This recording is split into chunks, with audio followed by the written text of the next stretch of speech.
il professor Roberto Pinton, il nostro magnifico rettore, che ci ha fatto l'onore di partecipare e di dire due parole all'inizio di questo webinar. Poi non gli ruberemo molto tempo, ma davvero grazie da parte mia e da parte di tutto il comitato scientifico, in particolare del professor Tell, che è il coordinatore del comitato scientifico del gruppo sull'invecchiamento attivo. Ti cedo la parola, magnifico. Sì, grazie, buon pomeriggio. Scusate se sono arrivato con qualche minuto di ritardo, anzi in realtà ne mancano 2, giusto? Quindi tutto sommato sono in anticipo, almeno la puntualità me la potete riconoscere. Che si parla tanto di quarto d'ora accademico, no? Però mi scuso anche perché non potrò fermare, perché in realtà alcune delle relazioni, le relazioni che presenterete oggi credo che siano di grande importanza. Ho visto che c'è stato anche un notevole successo di contatto. D'altra parte questa non è la prima iniziativa, no? Se non ricordo male ce n'è una serie prevista. Io quello che tengo a sottolineare di questa attività che insomma è evidentemente di divulgazione e di discussione su temi estremamente importanti, ci sta particolarmente a cuore, ma soprattutto ci sta a cuore anche la collaborazione con INAIL, perché è chiaro che in questo tipo di attività l'università è uno degli attori, può funzionare anche da cassa di risonanza, mette le sue competenze, ma soprattutto in questo momento per noi è importante acquisire questi temi di collaborazione che entrano nella nostra futura progettualità. Se si parla di invecchiamento attivo, ormai diciamo tutti i nostri ascoltatori, posso dire così, i frequentatori delle nostre iniziative, sanno bene di che cosa si tratta e come lo stiamo affrontando. Però ecco, io continuo a ribadire che siamo in fase di elaborazione del piano strategico e sulle attività interdisciplinari c'è un ruolo importante di questa area e che io mi sono anche permesso di presentare, compreso questa attività che si svolge oggi, insomma di queste attività divulgative con INAIL, anche in occasione di ESOF, come pratiche smart per la salute e l'invecchiamento, quindi invecchiamento attivo, ma attività di ricerca didattica e di divulgazione, e citando proprio questo caso specifico, quindi giusto per far capire quanto ci si tenga.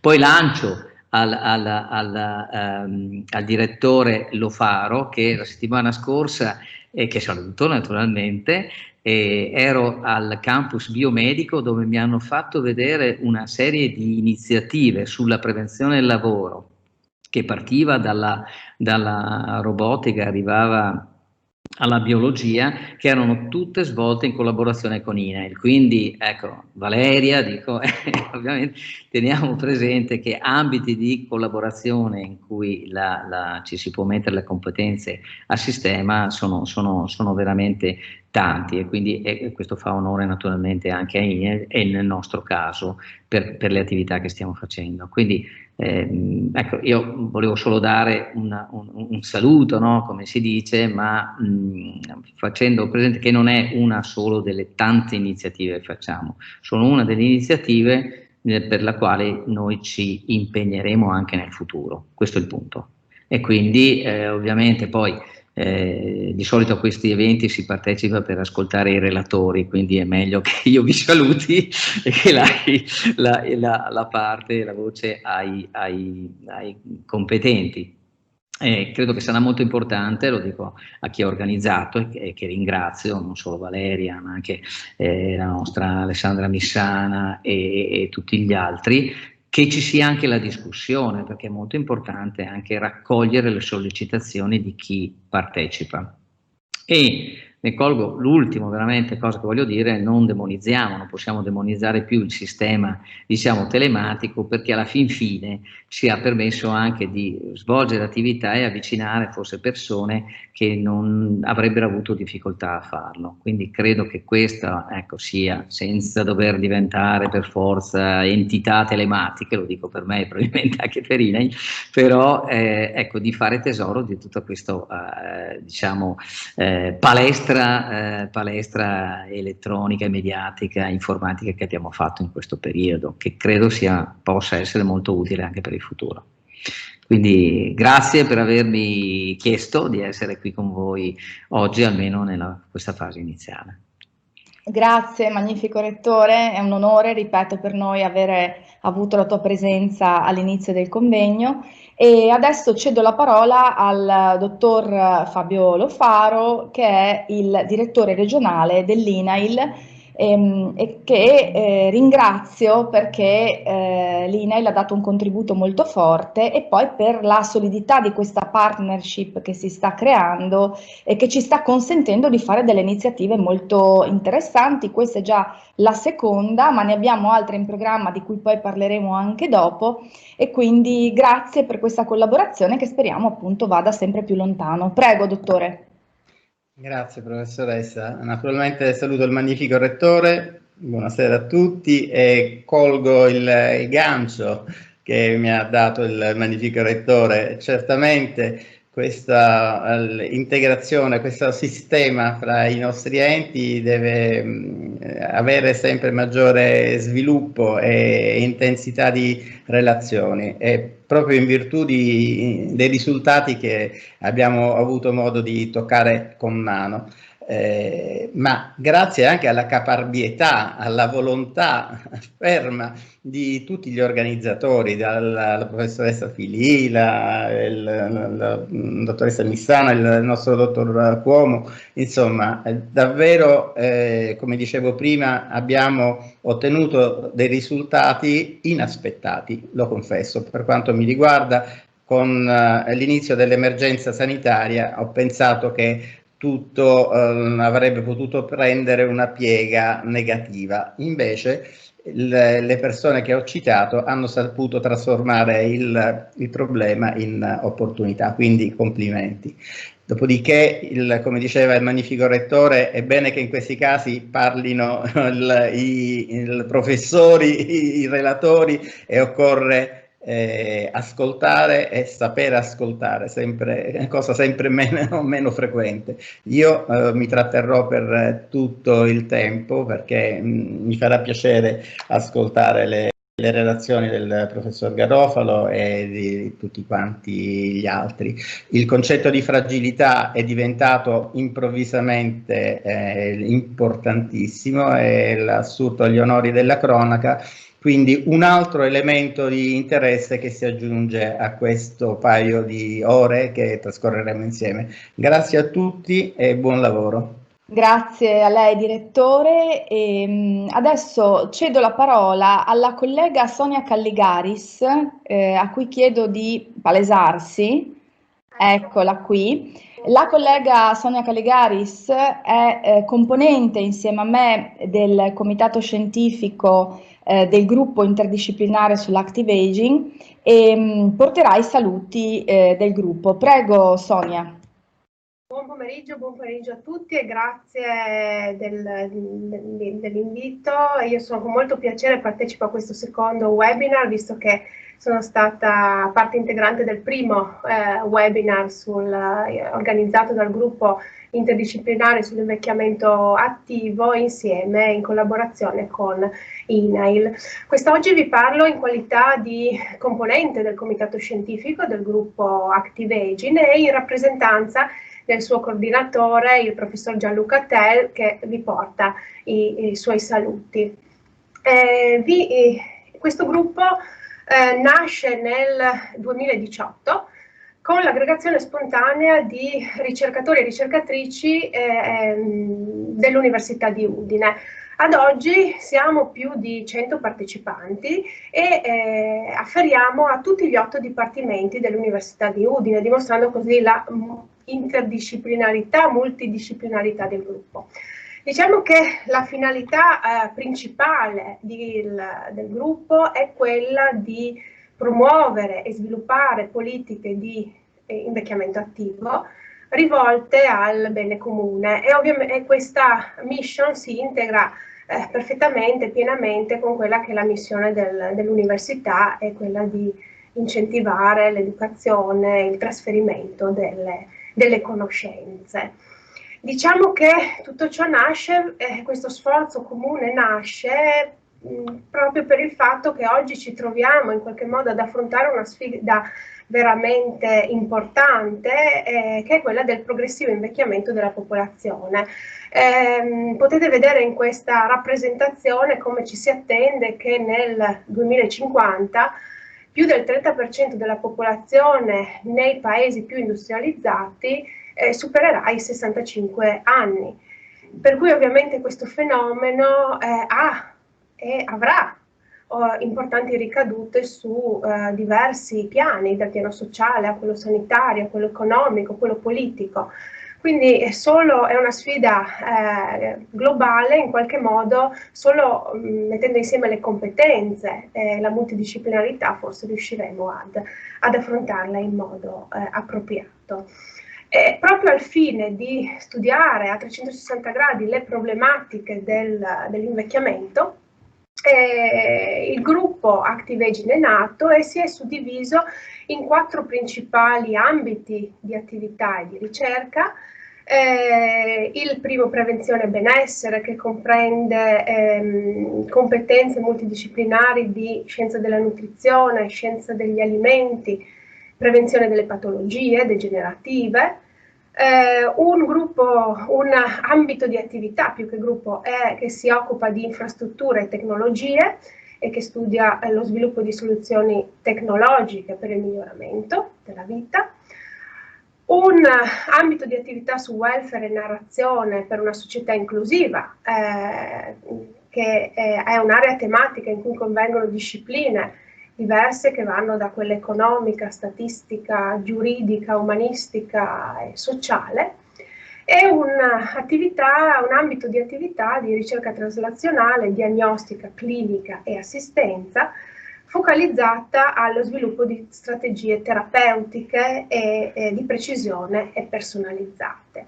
Ovviamente questi 4 ambiti di attività non lavorano separatamente, ma lavorano in sinergia proprio per raggiungere degli obiettivi comuni al gruppo, che sono fondamentalmente quello di sensibilizzare sul tema dell'invecchiamento attivo la popolazione, promuovere l'approccio interdisciplinare alla problematica con potenziali ricadute anche in ambito didattico, quindi con nuove modalità didattiche, fornire dati e strumenti scientifici ai decisori della politica in ottica di corresponsabilità, sviluppare progetti di ricerca. Questa è un'attività che svolgiamo nel senso di trovare sinergia sia a livello regionale, a livello nazionale, ma anche a livello internazionale. Stiamo creando, lo sforzo è quello di creare una rete di soggetti capaci proprio di incidere in ambito di invecchiamento attivo in modo sinergico. Ultima, ma non per importanza, è il motivo per cui ci troviamo qui oggi, e cioè anche la promozione di attività di divulgazione e di disseminazione scientifica. E proprio in questo ambito nasce la collaborazione con INAIL, che vede un progetto dal titolo Il lavoro sostenibile, invecchiare in buona salute, sin dall'inizio dell'attività lavorativa. Questo progetto prevede l'organizzazione di diversi, erano seminari, sono diventati webinar, sul tema dell'invecchiamento attivo, e quindi il gruppo Active Aging, in collaborazione con INAIL, sta proprio portando avanti questa organizzazione. Il primo seminario, il primo webinar è già stato fatto a fine maggio in piena emergenza, e anche in quel caso ha riscontrato un buon successo. Si parla di alimentazione in quel caso, e se qualcuno è interessato comunque può ritrovare quel webinar sul canale dell'università Playmood.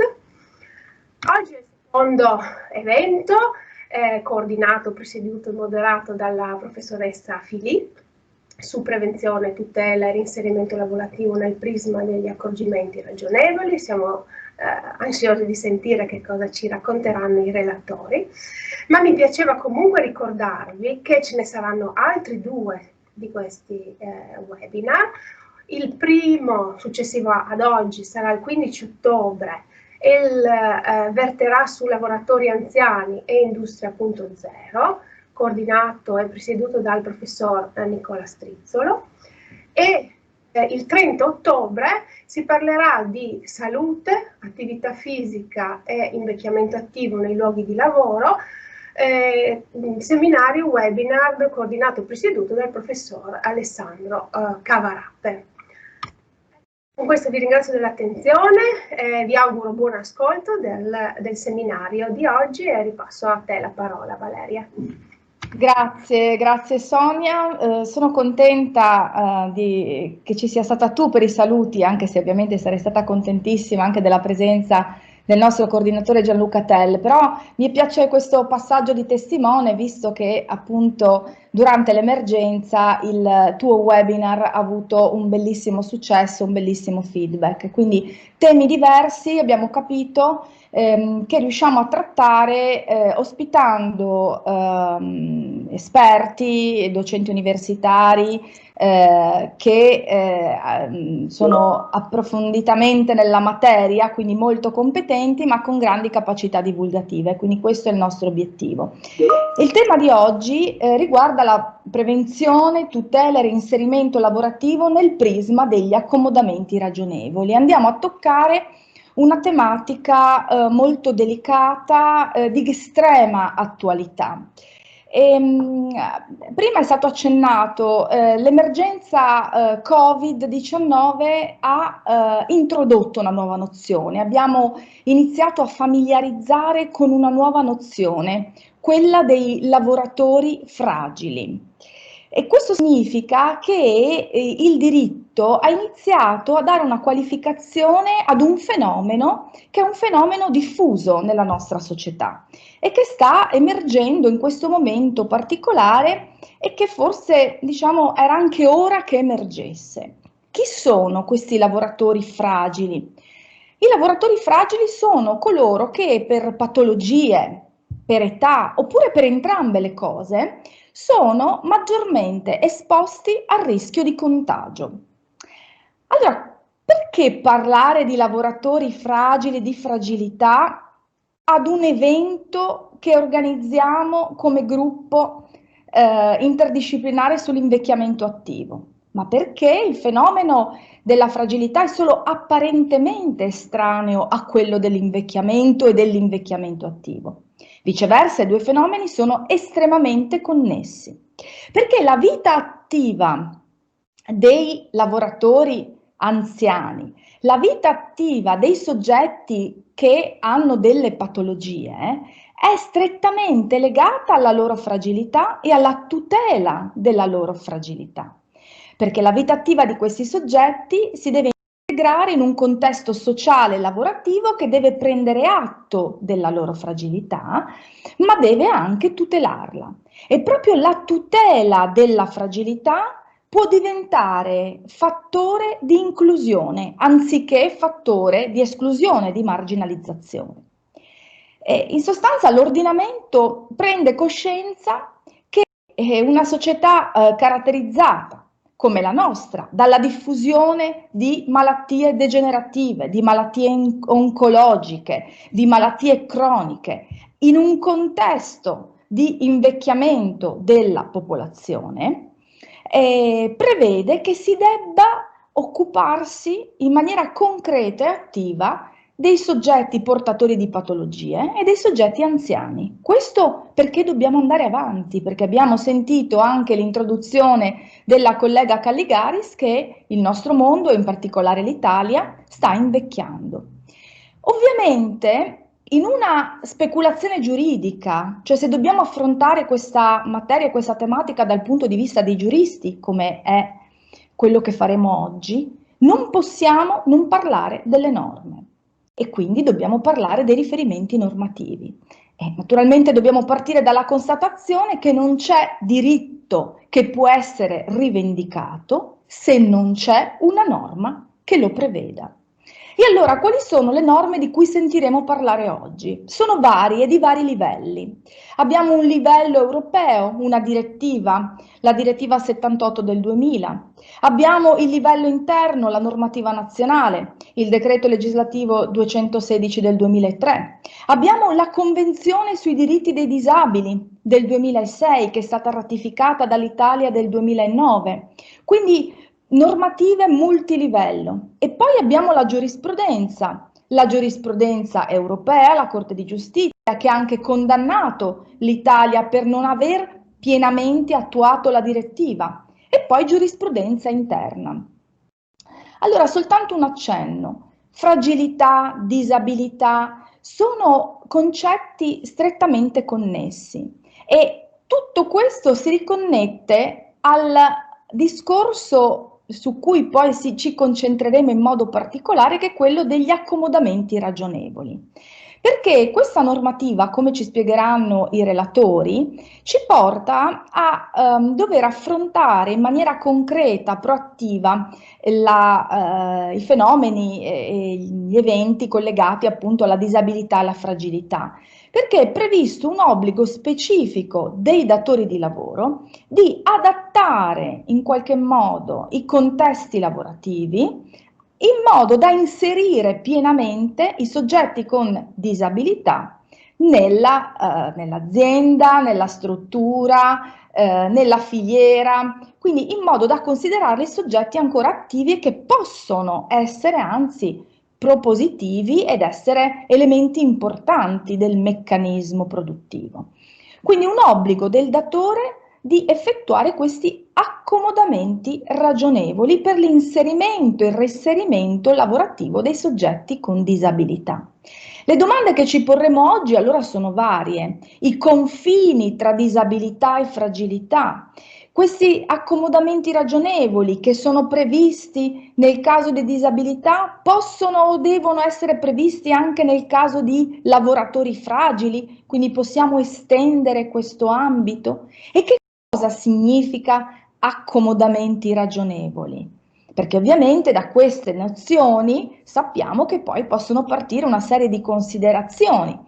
Il giurista parte sempre da una definizione, circoscrive un perimetro per poi andare a trarre delle conclusioni. Questi perimetri in questo momento sono un po' confusi, quindi chiederemo ai relatori di aiutarci. Naturalmente sullo sfondo teniamo presente c'è sempre il diritto antidiscriminatorio, perché la mancata adozione degli accomodamenti ragionevoli da parte del datore di lavoro comporta che questa condotta venga considerata condotta discriminatoria. Ecco allora che è importante capire quali sono i perimetri del nostro ragionamento e quindi quali sono le questioni oggi al centro del dibattito nazionale e comunitario. Ne parleranno i nostri relatori che presento. Quindi innanzitutto ci terrà la sua presentazione il professor Domenico Garofalo, un intervento che riguarderà la disabilità, la fragilità, gli accomodamenti ragionevoli, quindi proprio per introdurre appieno la tematica.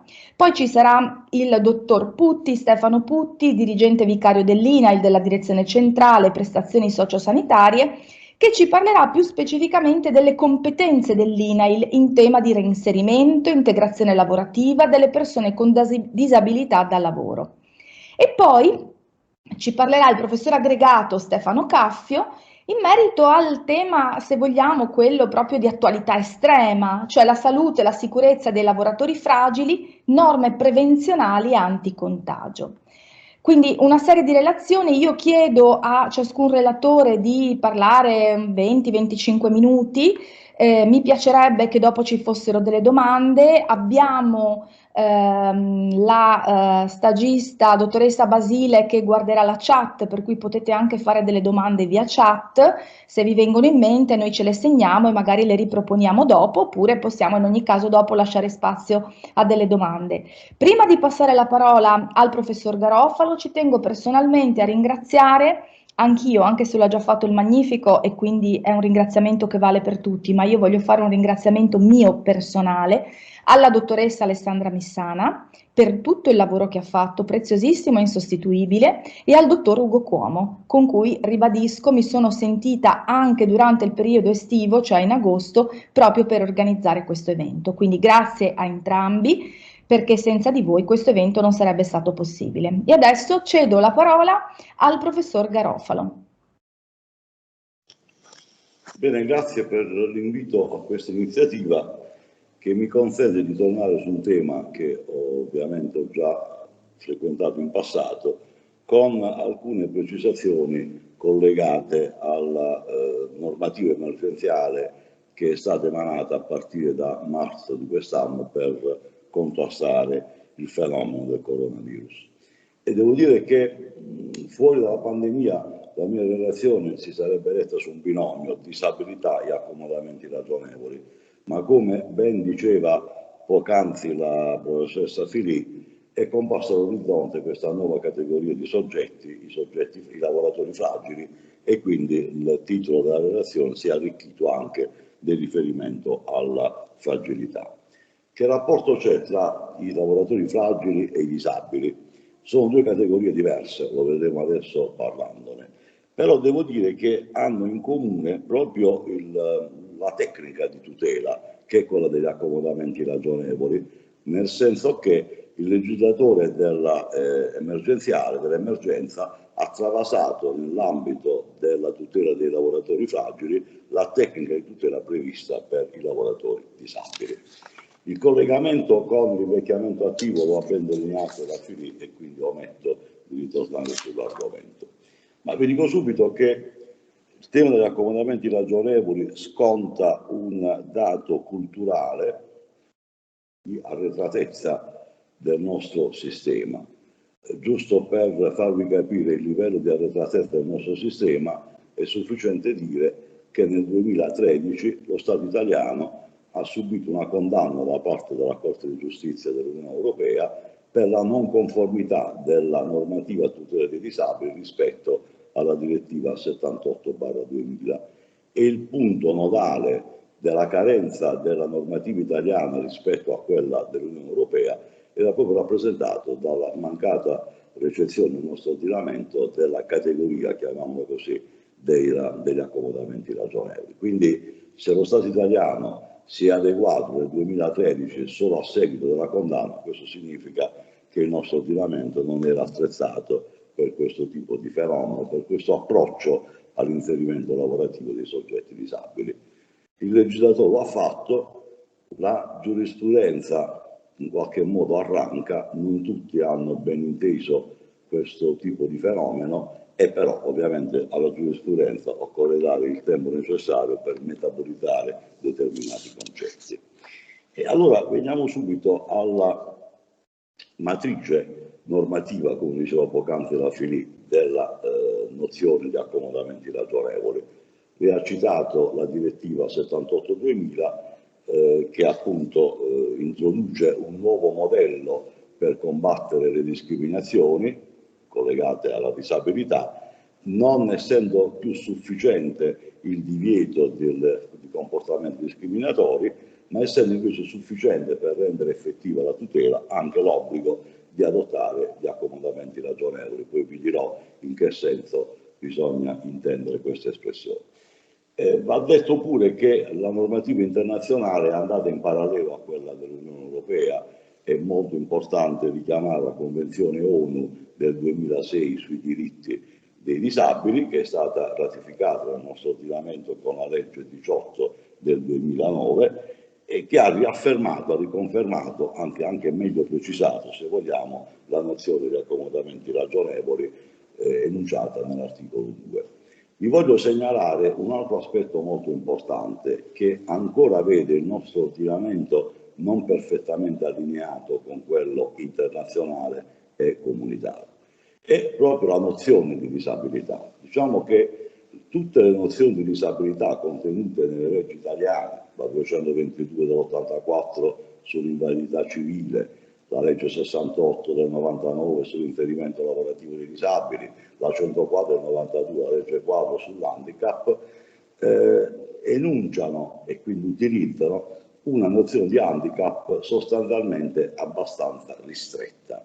Una nozione che si poggia molto, si regge molto sul riconoscimento formale di una condizione di minorità fisica o psichica o sensoriale. Viceversa, la normativa sovranazionale, soprattutto la Convenzione ONU del 2006, recepisce una nozione di disabilità molto più allargata, addirittura ricomprendendo tra i soggetti disabili da proteggere, tra i soggetti disabili da tutelare, anche i soggetti che sono affetti da periodi di malattia lunghi, ad onta della normativa contenuta nel nostro ordinamento che prevede la conservazione del posto di lavoro per un periodo limitato in un arco di tempo dato dalla contrattazione collettiva. Quindi c'è ancora da lavorare, il nostro ordinamento deve ancora adeguarsi per intero, ma oggi ragioniamo ovviamente di quello che c'è. E allora, detto questo, lo Stato italiano, dicevo poc'anzi, si è adeguato alla normativa comunitaria, scusate se spesso utilizzo la vecchia espressione, ma sostanzialmente è sinonima di quella dell'Unione Europea, emanando nel 2013 una norma, ve la cito, l'articolo 9, comma 4 ter del decreto legge 76 del 2013, che ha inserito un comma nell'articolo 3 del decreto 216, che è quello appunto che ha recepito la direttiva numero 78. E questa norma introdotta nel 2013 appunto ha travasato all'interno del decreto legislativo 216 la nozione di accomodamento ragionevole. Che cos'è? Arriviamo al dunque, lo abbiamo evocato già più volte, è opportuno adesso che ci intendiamo su questa espressione. E allora diciamo che secondo la direttiva, nello specifico è l'articolo 5 della direttiva, sono soluzioni ragionevoli i provvedimenti appropriati in funzione delle esigenze e delle situazioni concrete per consentire ai disabili di accedere ad un lavoro, di svolgerlo o di avere una promozione o perché possono ricevere una formazione.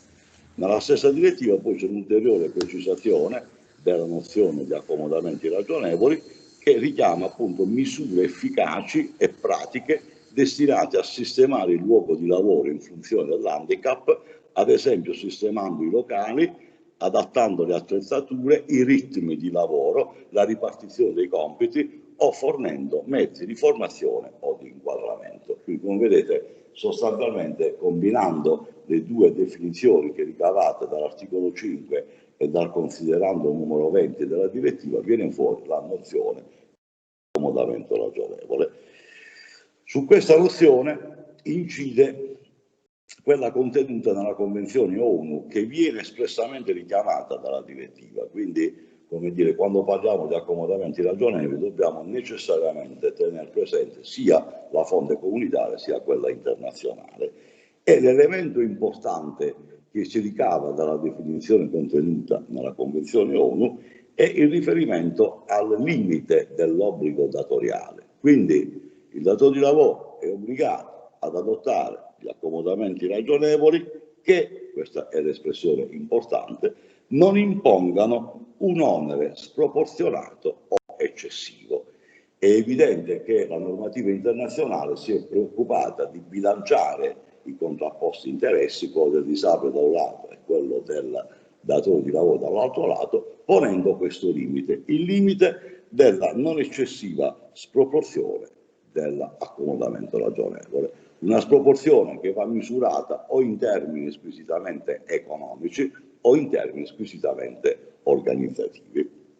Allora è evidente che sia la definizione di accomodamento ragionevole, sia il limite che la normativa internazionale e comunitaria pongono all'obbligo richiede un'opera interpretativa. E ci si è domandati, questa norma, quella sugli accomodamenti ragionevoli, che norma è? È una clausola generale o è una norma generale? Tenete conto che nel nostro ordinamento c'è un distinguo tra le clausole generali, correttezza e buona fede per capirci, e le norme generali, giusta causa di licenziamento per intenderci. Bene, diciamo nella valutazione che io ne ho fatto, quindi esprimo qua una mia opinione, ritengo che, parlando di argomenti ragionevoli, il legislatore abbia introdotto non una clausola generale, ma una norma generale. E come tutte le norme generali, appunto, questa richiede un'operazione di adattamento al caso concreto da parte del magistrato. La logica nella quale ci muoviamo noi giuslavoristi è sempre quella, diciamo, dell'applicazione delle norme, e l'applicazione delle norme passa, nel caso di violazione delle stesse, attraverso l'intervento del magistrato, l'intervento della giurisprudenza.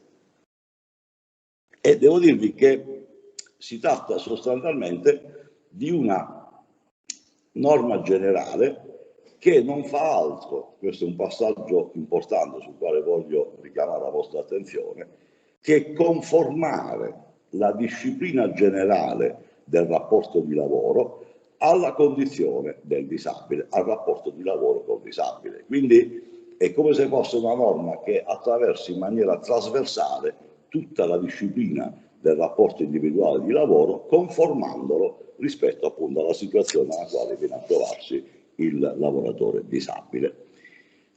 Si tratta quindi di una norma che riguarda la disciplina del rapporto di lavoro nella sua funzionalità, ma riguarda il rapporto anche, non voglio dire soprattutto, anche il rapporto nel suo momento estintivo.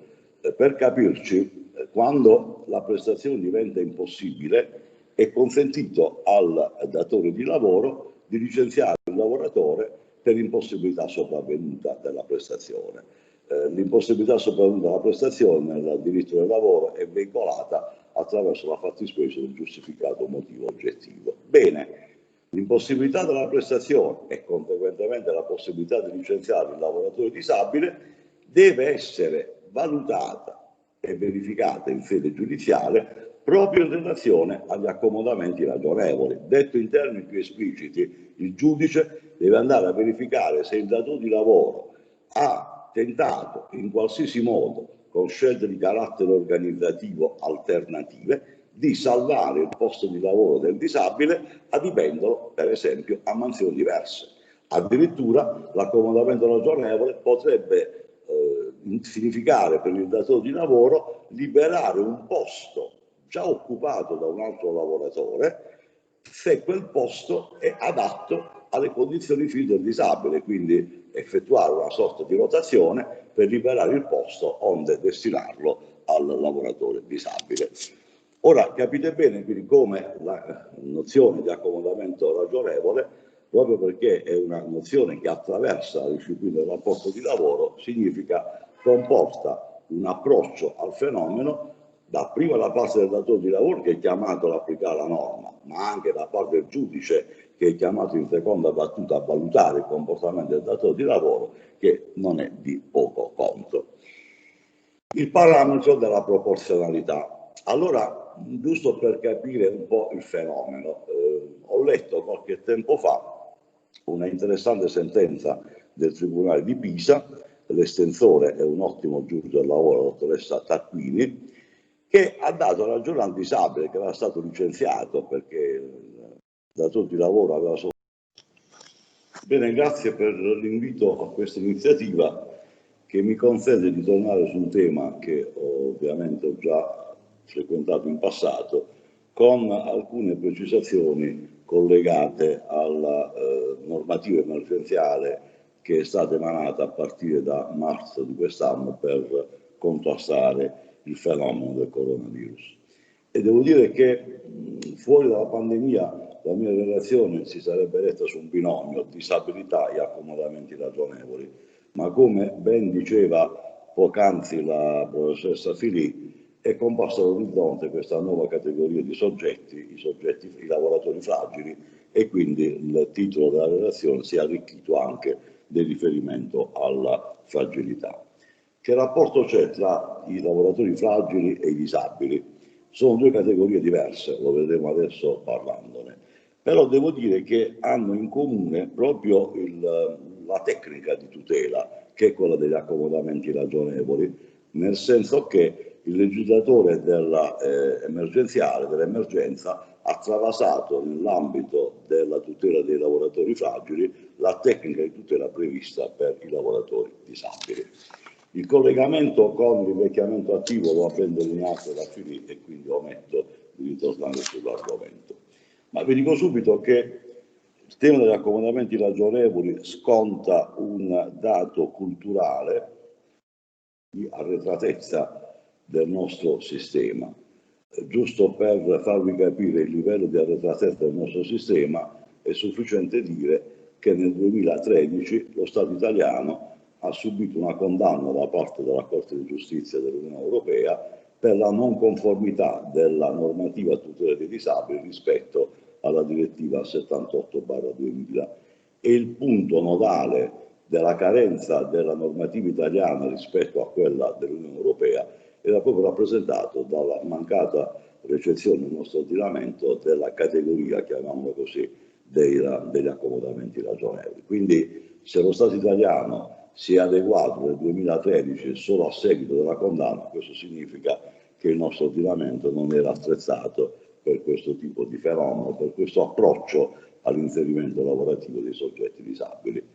Il legislatore lo ha fatto, la giurisprudenza in qualche modo arranca, non tutti hanno ben inteso questo tipo di fenomeno e però ovviamente alla giurisprudenza occorre dare il tempo necessario per metabolizzare determinati concetti. E allora veniamo subito alla matrice normativa, come diceva poc'anzi la Filì, della nozione di accomodamenti ragionevoli.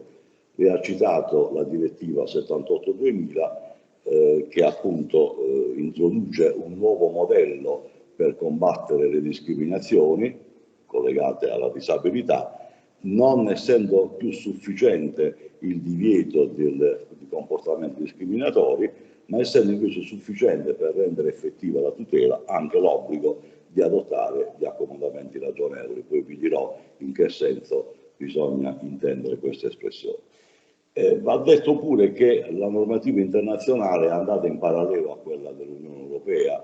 È molto importante richiamare la Convenzione ONU del 2006 sui diritti dei disabili, che è stata ratificata dal nostro ordinamento con la legge 18 del 2009 e che ha riaffermato, ha riconfermato, anche meglio precisato, se vogliamo, la nozione di accomodamenti ragionevoli enunciata nell'articolo 2. Vi voglio segnalare un altro aspetto molto importante che ancora vede il nostro ordinamento non perfettamente allineato con quello internazionale e comunitario. È proprio la nozione di disabilità. Diciamo che tutte le nozioni di disabilità contenute nelle leggi italiane, la 222 dell'84 sull'invalidità civile, la legge 68 del 99 sull'inserimento lavorativo dei disabili, la 104 del 92, la legge quadro sull'handicap, enunciano e quindi utilizzano una nozione di handicap sostanzialmente abbastanza ristretta. Una nozione che si poggia molto, si regge molto sul riconoscimento formale di una condizione di minorità fisica o psichica o sensoriale. Viceversa, la normativa sovranazionale, soprattutto la Convenzione ONU del 2006, recepisce una nozione di disabilità molto più allargata, addirittura ricomprendendo tra i soggetti disabili da proteggere, tra i soggetti disabili da tutelare, anche i soggetti che sono affetti da periodi di malattia lunghi, ad onta della normativa contenuta nel nostro ordinamento che prevede la conservazione del posto di lavoro per un periodo limitato in un arco di tempo dato dalla contrattazione collettiva. Quindi c'è ancora da lavorare, il nostro ordinamento deve ancora adeguarsi per intero, ma oggi ragioniamo ovviamente di quello che c'è. E allora, detto questo, lo Stato italiano, dicevo poc'anzi, si è adeguato alla normativa comunitaria, scusate se spesso utilizzo la vecchia espressione, ma sostanzialmente è sinonima di quella dell'Unione Europea, emanando nel 2013 una norma, ve la cito, l'articolo 9, comma 4 ter del decreto legge 76 del 2013, che ha inserito un comma nell'articolo 3 del decreto 216, che è quello che ha recepito la direttiva numero 78. E questa norma introdotta nel 2013 appunto ha travasato all'interno del decreto legislativo 216 la nozione di accomodamento ragionevole. Che cos'è? Arriviamo al dunque, lo abbiamo evocato già più volte, è opportuno adesso che ci intendiamo su questa espressione. E allora diciamo che secondo la direttiva, nello specifico è l'articolo 5 della direttiva, sono soluzioni ragionevoli i provvedimenti appropriati in funzione delle esigenze e delle situazioni concrete per consentire ai disabili di accedere ad un lavoro, di svolgerlo o di avere una promozione o perché possono ricevere una formazione. Nella stessa direttiva poi c'è un'ulteriore precisazione della nozione di accomodamenti ragionevoli che richiama appunto misure efficaci e pratiche destinate a sistemare il luogo di lavoro in funzione dell'handicap, ad esempio sistemando i locali, adattando le attrezzature, i ritmi di lavoro, la ripartizione dei compiti o fornendo mezzi di formazione o di inquadramento. Quindi, come vedete, sostanzialmente combinando le due definizioni che ricavate dall'articolo 5 e dal considerando numero 20 della direttiva, viene fuori la nozione di accomodamento ragionevole. Su questa nozione incide quella contenuta nella Convenzione ONU che viene espressamente richiamata dalla direttiva. Quindi, come dire, quando parliamo di accomodamenti ragionevoli dobbiamo necessariamente tenere presente sia la fonte comunitaria sia quella internazionale. E l'elemento importante che si ricava dalla definizione contenuta nella Convenzione ONU è il riferimento al limite dell'obbligo datoriale. Quindi il datore di lavoro è obbligato ad adottare gli accomodamenti ragionevoli che, questa è l'espressione importante, non impongano un onere sproporzionato o eccessivo. È evidente che la normativa internazionale si è preoccupata di bilanciare i contrapposti interessi, quello del disabile da un lato e quello del datore di lavoro dall'altro lato, ponendo questo limite, il limite della non eccessiva sproporzione dell'accomodamento ragionevole. Una sproporzione che va misurata o in termini squisitamente economici o in termini squisitamente organizzativi. Allora è evidente che sia la definizione di accomodamento ragionevole, sia il limite che la normativa internazionale e comunitaria pongono all'obbligo richiede un'opera interpretativa. E ci si è domandati, questa norma, quella sugli accomodamenti ragionevoli, che norma è? È una clausola generale o è una norma generale? Tenete conto che nel nostro ordinamento c'è un distinguo tra le clausole generali, correttezza e buona fede per capirci, e le norme generali, giusta causa di licenziamento per intenderci. Bene, diciamo nella valutazione che io ne ho fatto, quindi esprimo qua una mia opinione, ritengo che, parlando di accomodamenti ragionevoli, il legislatore abbia introdotto non una clausola generale, ma una norma generale. E come tutte le norme generali, appunto, questa richiede un'operazione di adattamento al caso concreto da parte del magistrato. La logica nella quale ci muoviamo noi giuslavoristi è sempre quella, diciamo, dell'applicazione delle norme, e l'applicazione delle norme passa, nel caso di violazione delle stesse, attraverso l'intervento del magistrato, l'intervento della giurisprudenza. E devo dirvi che si tratta sostanzialmente di una norma generale che non fa altro, questo è un passaggio importante sul quale voglio richiamare la vostra attenzione, che conformare la disciplina generale del rapporto di lavoro alla condizione del disabile, al rapporto di lavoro col disabile. Quindi è come se fosse una norma che attraversa in maniera trasversale tutta la disciplina del rapporto individuale di lavoro, conformandolo rispetto appunto alla situazione nella quale viene a trovarsi il lavoratore disabile. Si tratta quindi di una norma che riguarda la disciplina del rapporto di lavoro nella sua funzionalità, ma riguarda il rapporto anche, non voglio dire soprattutto, anche il rapporto nel suo momento estintivo. Per capirci, quando la prestazione diventa impossibile, è consentito al datore di lavoro di licenziare il lavoratore per impossibilità sopravvenuta della prestazione. L'impossibilità sopravvenuta della prestazione nel diritto del lavoro è veicolata attraverso la fattispecie del giustificato motivo oggettivo. Bene, l'impossibilità della prestazione e conseguentemente la possibilità di licenziare il lavoratore disabile deve essere valutata e verificata in sede giudiziale proprio in relazione agli accomodamenti ragionevoli. Detto in termini più espliciti, il giudice deve andare a verificare se il datore di lavoro ha tentato in qualsiasi modo, con scelte di carattere organizzativo alternative, di salvare il posto di lavoro del disabile adibendolo, per esempio, a mansioni diverse.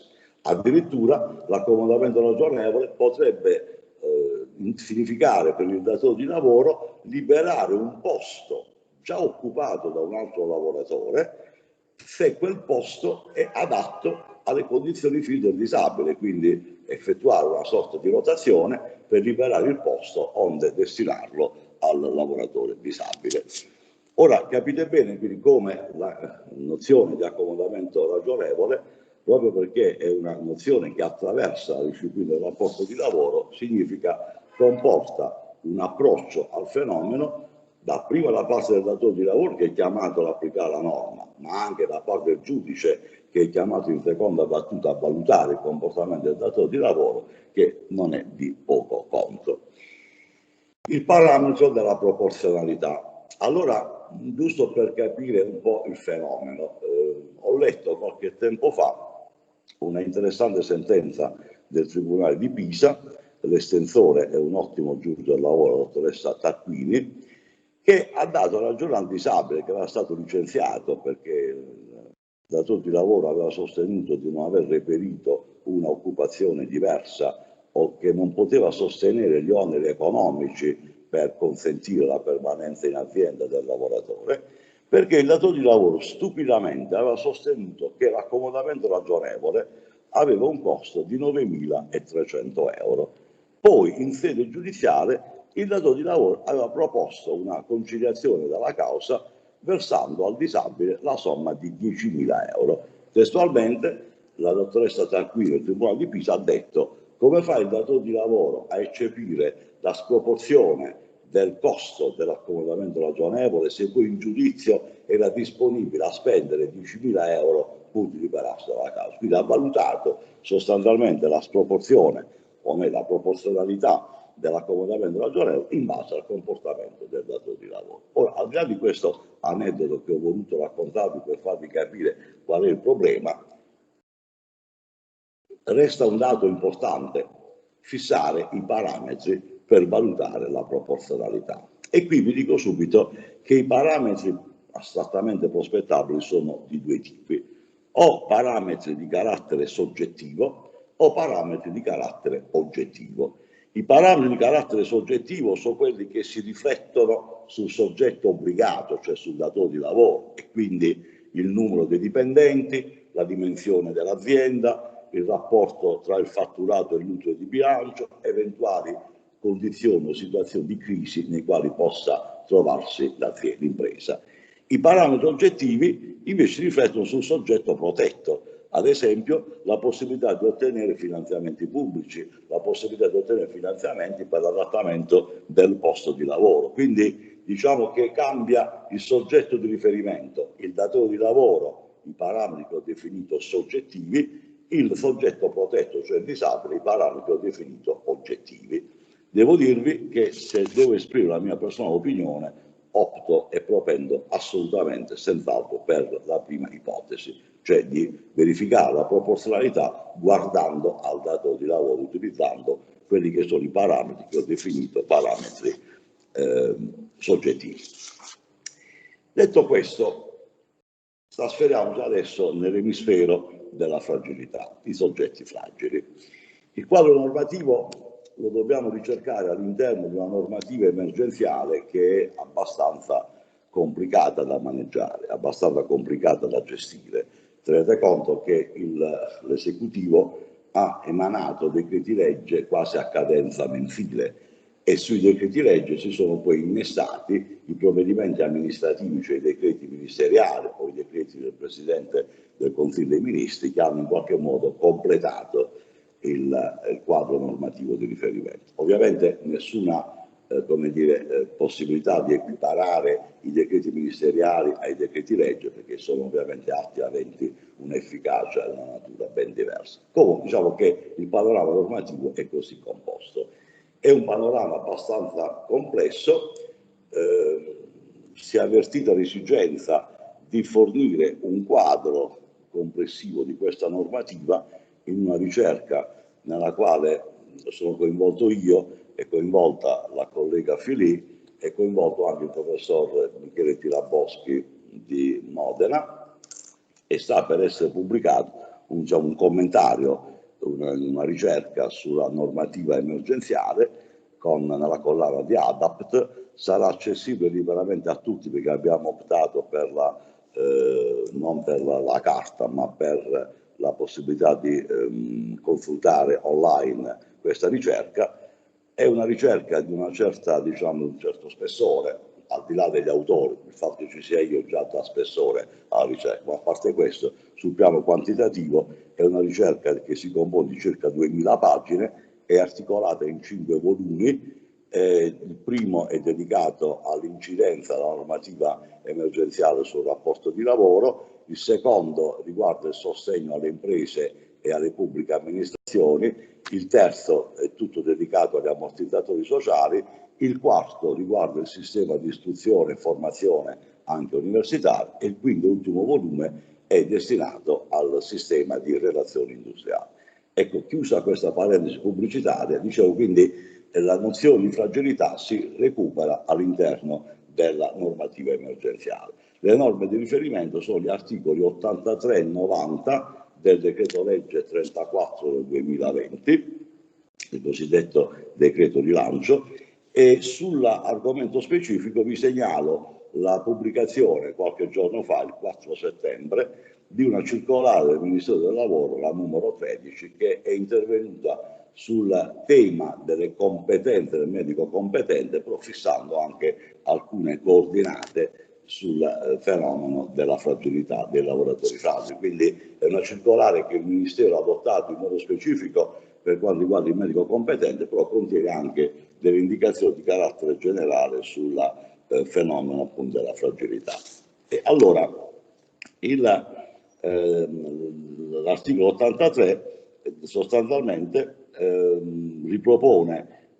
prevede l'ipotesi di una sorveglianza sanitaria eccezionale per i lavoratori maggiormente esposti al rischio di contagio, lo diceva prima la Ferita nella sua introduzione, o per ragioni di età o per situazioni di immunodepressione. In realtà, state attenti, la circolare si esprime con una, ipotizzando un'alternativa.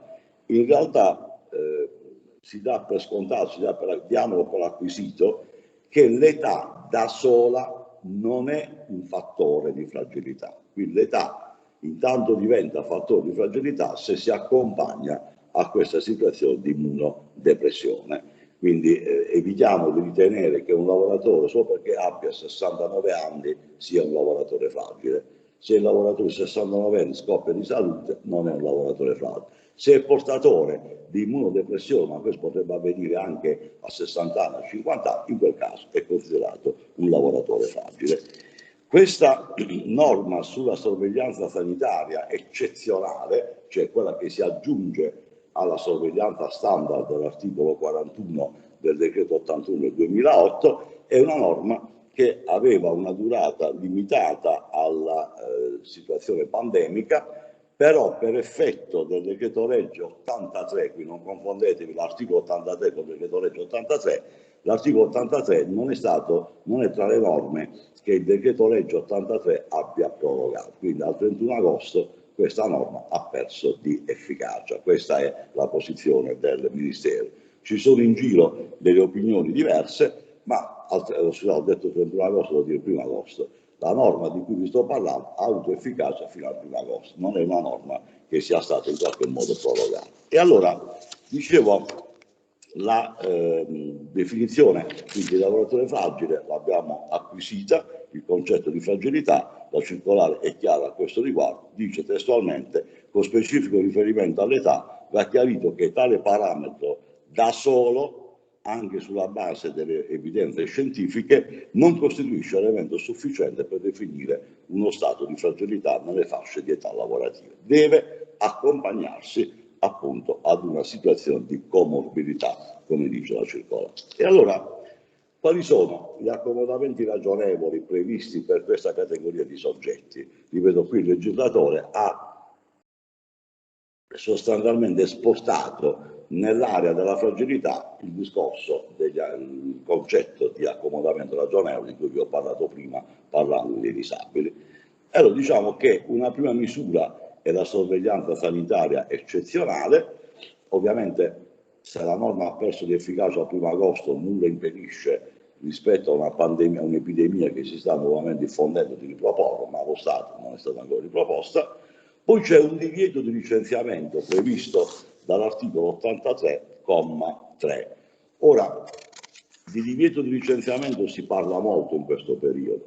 Sapete che c'è una norma che è stata più volte prorogata e di proroga in proroga è arrivata adesso come ambito temporale di riferimento al 31 dicembre del 2020, in cui è fatto divieto di adottare licenziamenti per motivi economici, intendendo per tale licenziamenti collettivi per riduzione di personale da un lato, licenziamento individuale per giustificato motivo oggettivo dall'altro lato. A fronte del divieto generale di licenziamento, che ripropone un divieto che fu introdotto nel secondo dopoguerra, alla fine del secondo conflitto mondiale, c'è una norma specifica che riguarda i lavoratori fragili, che è l'articolo 83,3 del decreto legge 34 del 2020. La norma dice che la inidoneità alla mansione accertata ai sensi della visita sanitaria straordinaria non può in ogni caso giustificare il recesso del datore di lavoro dal contratto di lavoro. Questo significa che riemerge quel discorso del ripescaggio, quell'obbligo per il datore di lavoro di trovare soluzioni lavorative alternative per poter mantenere in vita il rapporto di lavoro del soggetto fragile. Quindi non è sufficiente che il datore di lavoro invochi l'accertata inidoneità alla mansione per poter licenziare il lavoratore, ma deve dimostrare la totale impossibilità di una soluzione alternativa. E quali sono queste soluzioni alternative? E con questo mi avvio alla conclusione. Beh, innanzitutto il lavoro agile, lo smart working. La previsione che lo smart working debba essere lo strumento destinato prioritariamente ai lavoratori fragili, ove sia compatibile ovviamente con l'attività lavorativa in senso stretto, la ricavata dall'articolo 90,1 del decreto legge 34, stesso decreto legge 34, però state attenti nel testo convertito dalla legge numero 77, perché se vi leggete il testo originale dell'articolo 90,1 questo riferimento non lo trovate. Lo trovate nell'articolo 90,1 nel testo risultante dalla conversione, dove si dice espressamente, vi leggo il passaggio: fino alla conclusione dello stato di emergenza epidemiologica il medesimo diritto allo svolgimento delle prestazioni in modalità agile è riconosciuto sulla base delle valutazioni dei medici competenti anche ai lavoratori maggiormente esposti al rischio di contagio a virus SARS in ragione dell'età o della condizione di rischio derivante da immunodepressione, da malattia oncologica, eccetera, eccetera. Quindi la norma chiaramente enuncia un diritto del lavoratore e conseguentemente un obbligo del datore di lavoro alla modalità smart tutte le volte in cui si tratta appunto di un lavoratore fragile.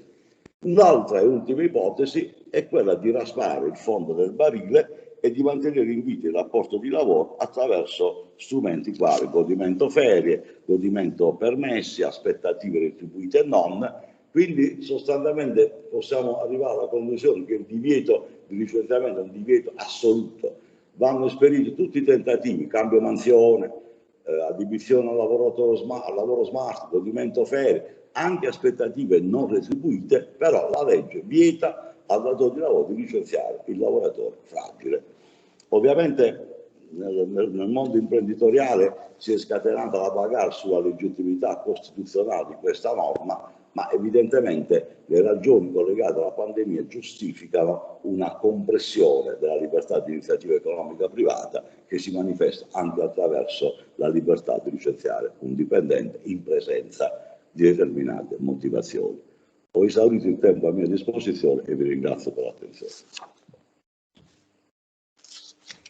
Grazie professor Garofalo, ha illustrato in maniera molto chiara tutti i termini della questione, la complessità e l'attualità di questi ragionamenti, visto che sono imprescindibili ormai per qualunque imprenditore, anche perché abbiamo detto poi il retroscena è quello di un contenzioso e quindi verosimilmente anche di una condanna contro il datore di lavoro nel caso in cui non vengano rispettate appunto queste regole che traggono un loro fondamento da principi costituzionali, dallo stesso articolo 41 della Costituzione e poi ovviamente da tutti i principi antidiscriminatori. Ovviamente il contenzioso è da noi auspicato, quindi come dire, ovviamente. Però se si fa causa non è che ci offendiamo. Ovviamente. Cedo la parola al dottor Putti, a cui chiedo di palesarsi. Eccomi. Ecco, quindi il dottor Putti ci parlerà del punto di vista dell'INAIL e si ricollega perfettamente al ragionamento del professor Garofalo, perché adesso andiamo a vedere, avendo parlato di accomodamenti ragionevoli, comunque di quali sono le azioni e le competenze dell'Istituto Previdenziale Assicurativo proprio in tema di reinserimento lavorativo di soggetti con disabilità ed eventualmente fragilità. Le cedo la parola. Grazie a tutti. Allora, intanto ringrazio di avermi dato l'opportunità di poter parlare di un tema tanto sentito da parte dell'INAIL. Ringrazio il dottor Lo Faro perché noi sappiamo che il tema del reinserimento dell'integrazione lavorativa delle persone con disabilità è un tema centrale per l'Istituto, perché è stata un'ultima competenza che il legislatore ha attribuito all'INAIL. Quindi è un'attenzione particolare che viene data a questa tematica. Devo dire che la norma risale al 2014 con la legge 190 che appunto ha attribuito questa nuova competenza all'INAIL, in qualche modo andando a coprire con questo tassello un mosaico che è finalizzato al recupero dell'integrità psicofisica ai fini del reinserimento sociale e lavorativo. In questi ultimi anni, infatti, l'INAIL è stato al centro di un processo di sviluppo che ha rideterminato quelle che erano le funzioni, le competenze dell'istituto, cercando in qualche modo di determinare una trasformazione da un semplice ente assicuratore a soggetto garante di un sistema di tutela globale e integrata contro i rischi da lavoro. Quindi è stata una vera e propria trasformazione con nuove competenze. Si parlava prima di attività di protesizzazione, di ricerca, di attività di sanitaria, fino appunto al reinserimento sociale ma anche lavorativo. Per quanto riguarda il reinserimento sociale, che è un altro ambito molto importante per l'Istituto, devo dire che da diversi anni noi svolgiamo e realizziamo nei confronti delle persone con disabilità del lavoro, quindi infortunati e tecnopatici, diciamo interventi mirati all'inserimento nella vita di relazione. Però questo ovviamente non bastava, perché mancava l'aspetto del reinserimento vero e proprio, che è avvenuto proprio a seguito di questa disposizione. È una disposizione appunto che risale al 2014, ma che è stato oggetto di continue diciamo, normative per cercare di determinare in maniera puntuale l'ambito di applicazione, un regolamento, almeno 3 circolari che hanno in qualche modo delineato un po' l'ambito applicativo. se vediamo che gli inserimenti di reinserimento hanno completato questo modello di tutela globale integrata, però sono anche, costituiscono anche accomodamenti ragionevoli. In realtà mi richiamo qui proprio a tutta la questione degli accomodamenti ragionevoli per dire che questa disposizione, almeno per quanto riguarda i disabili da lavoro, costituisce, possiamo dire, piena attuazione della direttiva 78 del 2000, perché in qualche modo consente all'INAIL di intervenire affinché il datore ottemperi a questo obbligo. Però il problema della eccessiva onerosità dell'accomodamento ragionevole, che come è stato detto nel precedente intervento, rappresenta un'eccezione che potrebbe far valere il datore di lavoro cercando appunto di non ottemperare a questo obbligo, in realtà proprio per effetto di questa disposizione normativa, almeno per quanto riguarda i disabili da lavoro e per quanto riguarda gli interventi che l'INAIL finanzia, non è più un accomodamento ragionevole, irragionevole, ma diventa un accomodamento ragionevole, cioè obbligatorio, perché in questo caso il datore di lavoro avrà difficoltà a dimostrare che è eccessivamente oneroso l'intervento e quindi la posizione del lavoratore ne esce sicuramente rafforzata.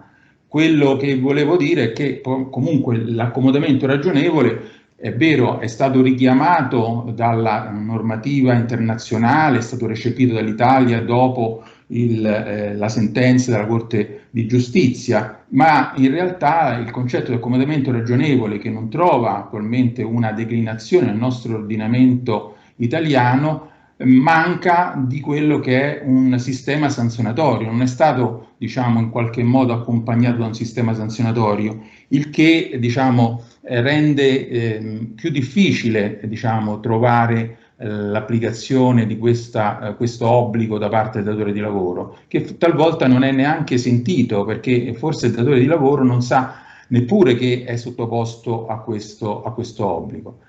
Però ritornando all'intervento dispositivo, devo dire che la finalità dell'istituto è stata proprio quella di accompagnare il lavoratore nella fase vera e propria di reinserimento, sia per la conservazione del posto di lavoro, sia per l'inserimento in nuova occupazione. Quello che si voleva evitare proprio era di escludere per un fatto diciamo infortunistico o per una malattia professionale un lavoratore dal mercato del lavoro. Altro tema sicuramente è anche stato quello appunto di sostenere il datore di lavoro nell'adempimento di questo obbligo, perché questa norma non ha determinato una traslazione dell'obbligo dal datore di lavoro all'INAIL. L'obbligo rimane in capo al datore di lavoro.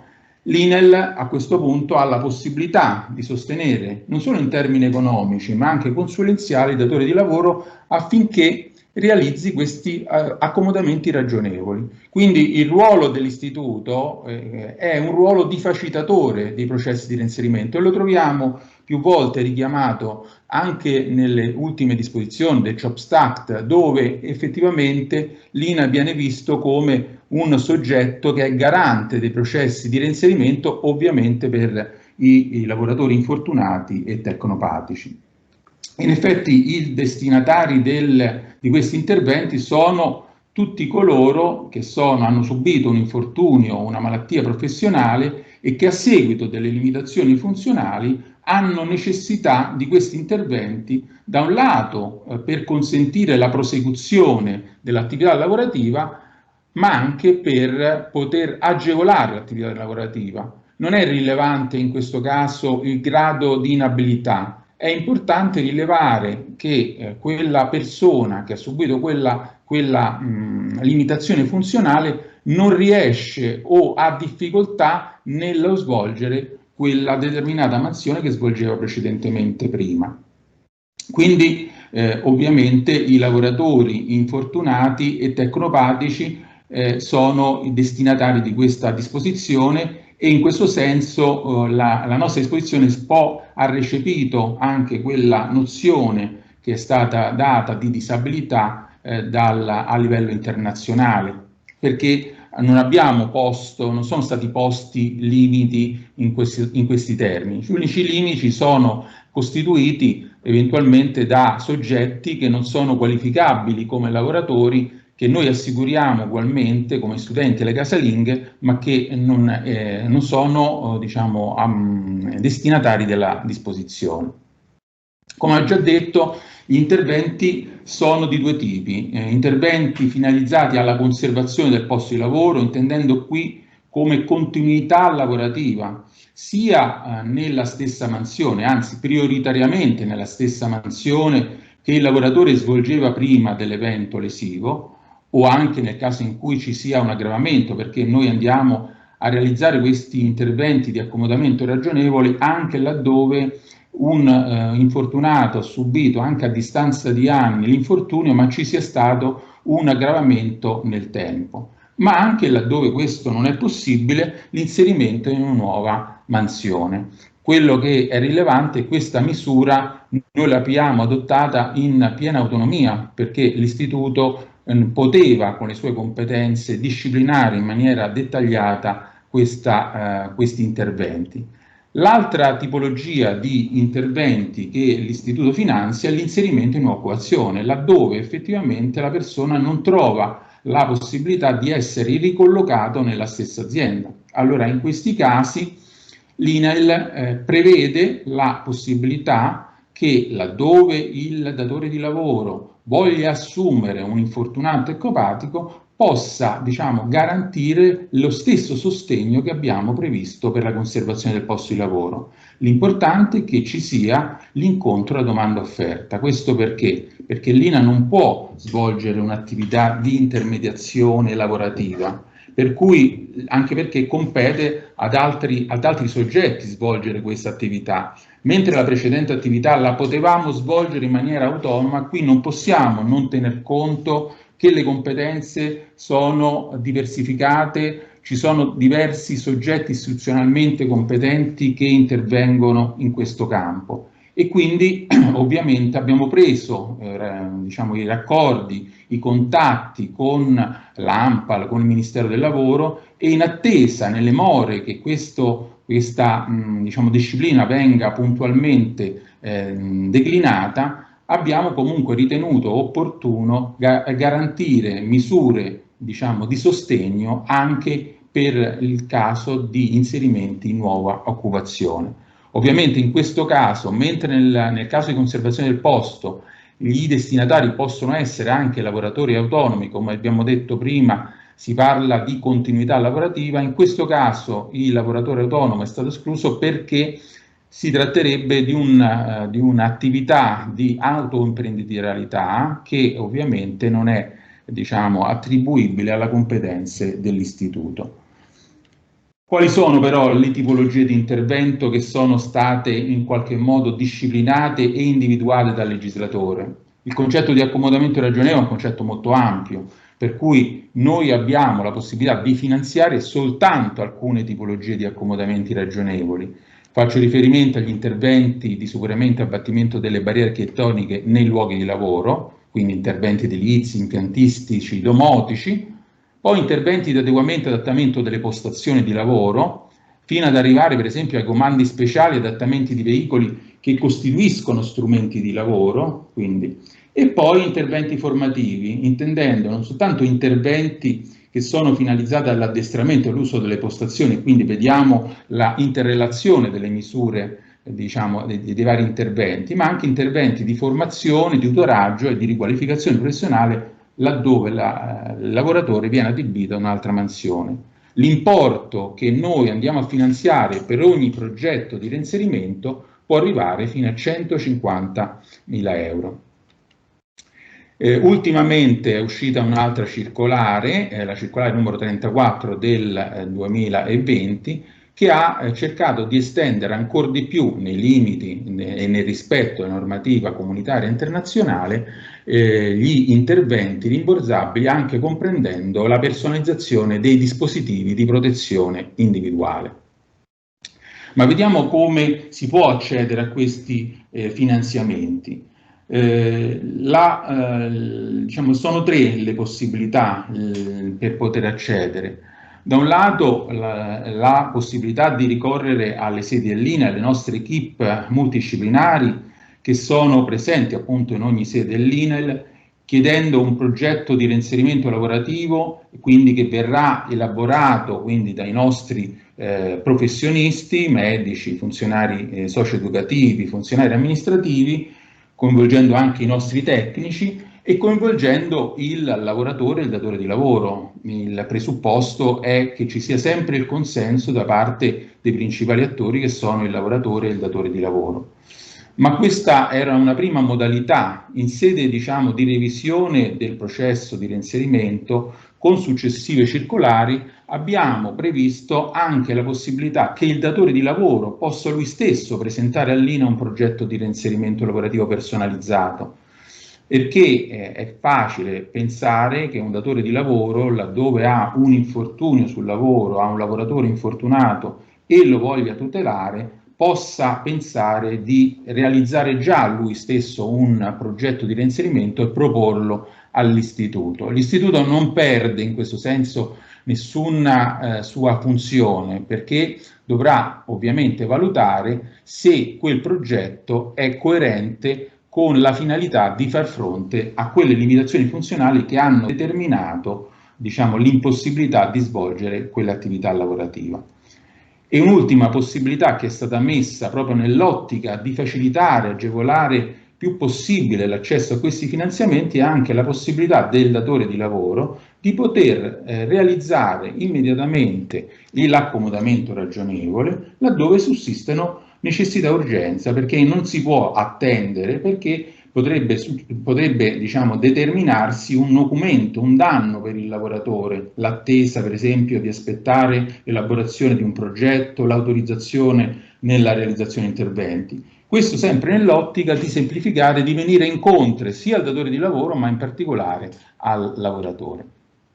Devo dire che questa misura è stata sponsorizzata anche attraverso un'ulteriore misura di sostegno che è stata introdotta dal legislatore con una integrazione al comma 166 in cui erano stati disciplinati gli interventi di inserimento, in particolare l'articolo 1 della legge 145 2018, dove abbiamo previsto che laddove il datore di lavoro diciamo, collabora con l'INAIL per realizzare un intervento di conservazione del posto di lavoro, questi può avere per il periodo di elaborazione del progetto la possibilità che l'INAIL finanzi il 60% della retribuzione che viene corrisposta dal datore di lavoro al lavoratore, per un periodo massimo comunque non superiore all'anno.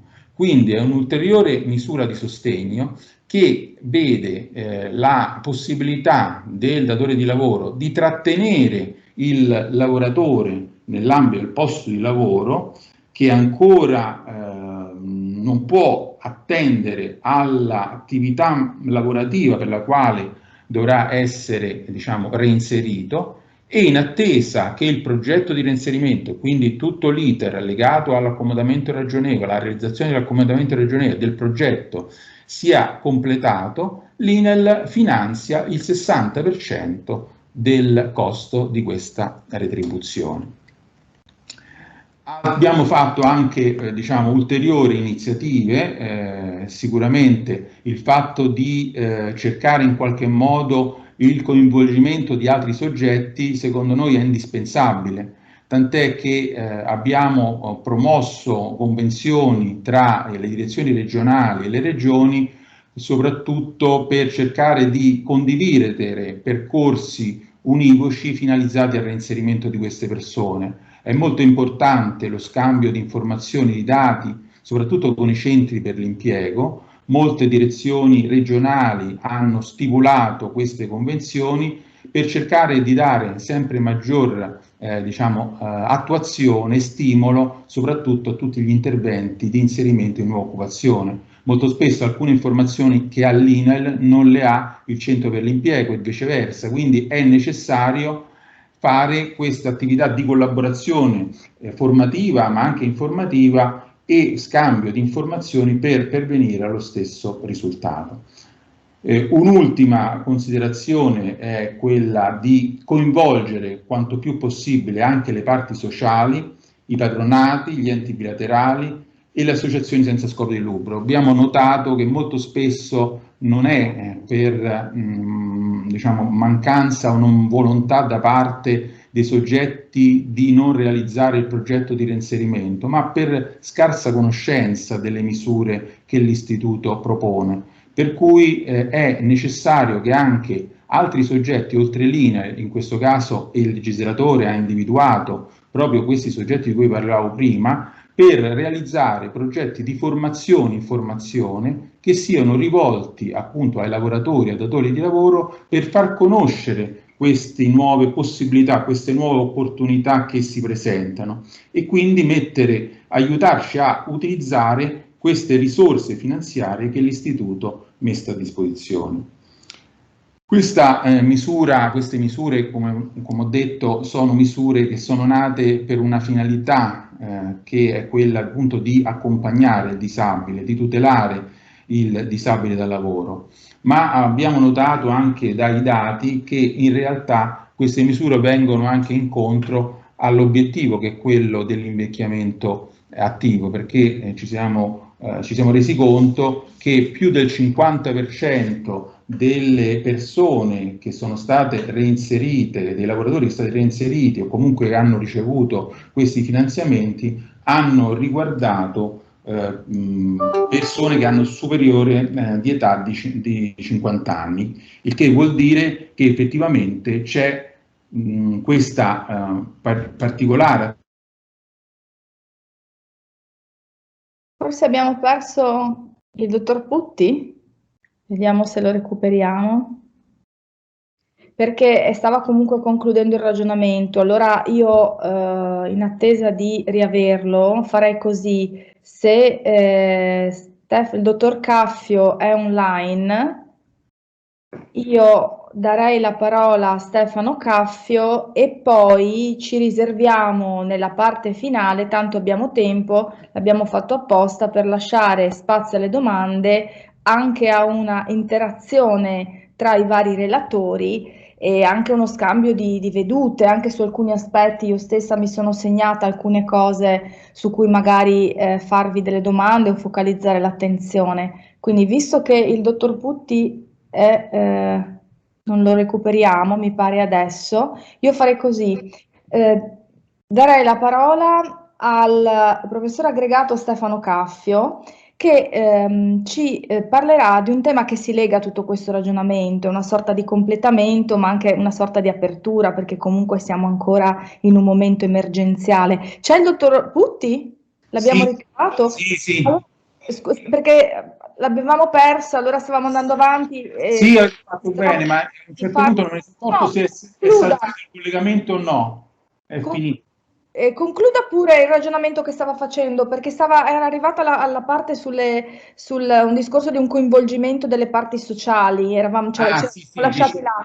Quando che serve una compartecipazione di più soggetti per poter anche aiutare, mi pare di capire, le imprese, lei dice. Stiamo mettendo a punto un avviso pubblico.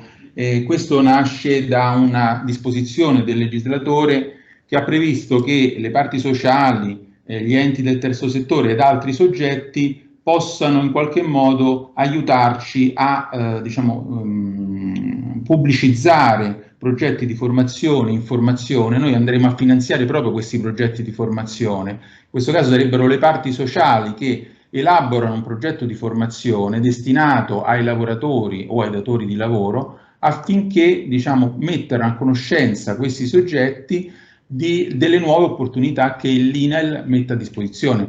Quindi è un'ulteriore misura che si va ad aggiungere.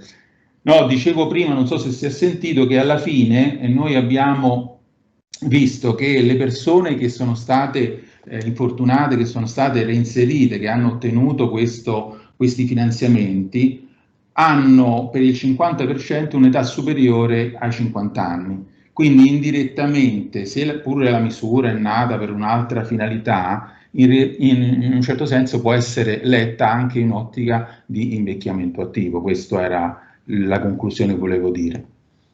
Quindi non so, vi ringrazio, io adesso ho...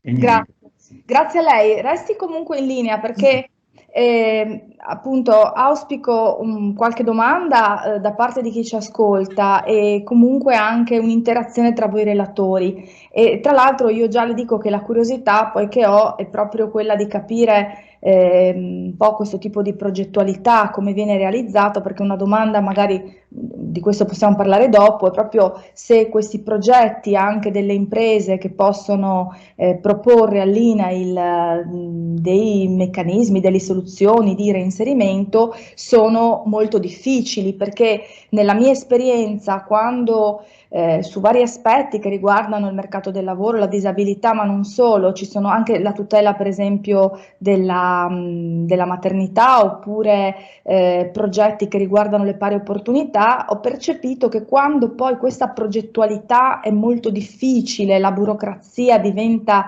molto, diciamo, impegnativa, le imprese già si tirano fuori spesso, quindi ritengono di non essere in grado, specie le imprese piccole o medio piccole, ritengono di non essere in grado di riuscire a fare dei progetti senza aumentare i costi perché devono richiedere l'aiuto di consulenti e quindi magari ci rinunciano a priori. Quindi magari teniamo dopo questa domanda in caldo, perché è interessante, un coinvolgimento delle parti sociali potrebbe contribuire ad implementare un po' diciamo, i format di questi progetti in un'ottica di accomodamento ragionevole per gli stessi imprenditori che li devono fare, e dall'altro lato le parti sociali possono spronare gli imprenditori e far capire come ci sono più benefici che costi, perché molte volte appunto specie il piccolo è un po' sospettoso. Allora cedo la parola a Stefano Caffio ringraziandolo per la presenza e ribadendo anche la curiosità che abbiamo, perché abbiamo vissuto l'emergenza, l'abbiamo subita, abbiamo subito questa valanga di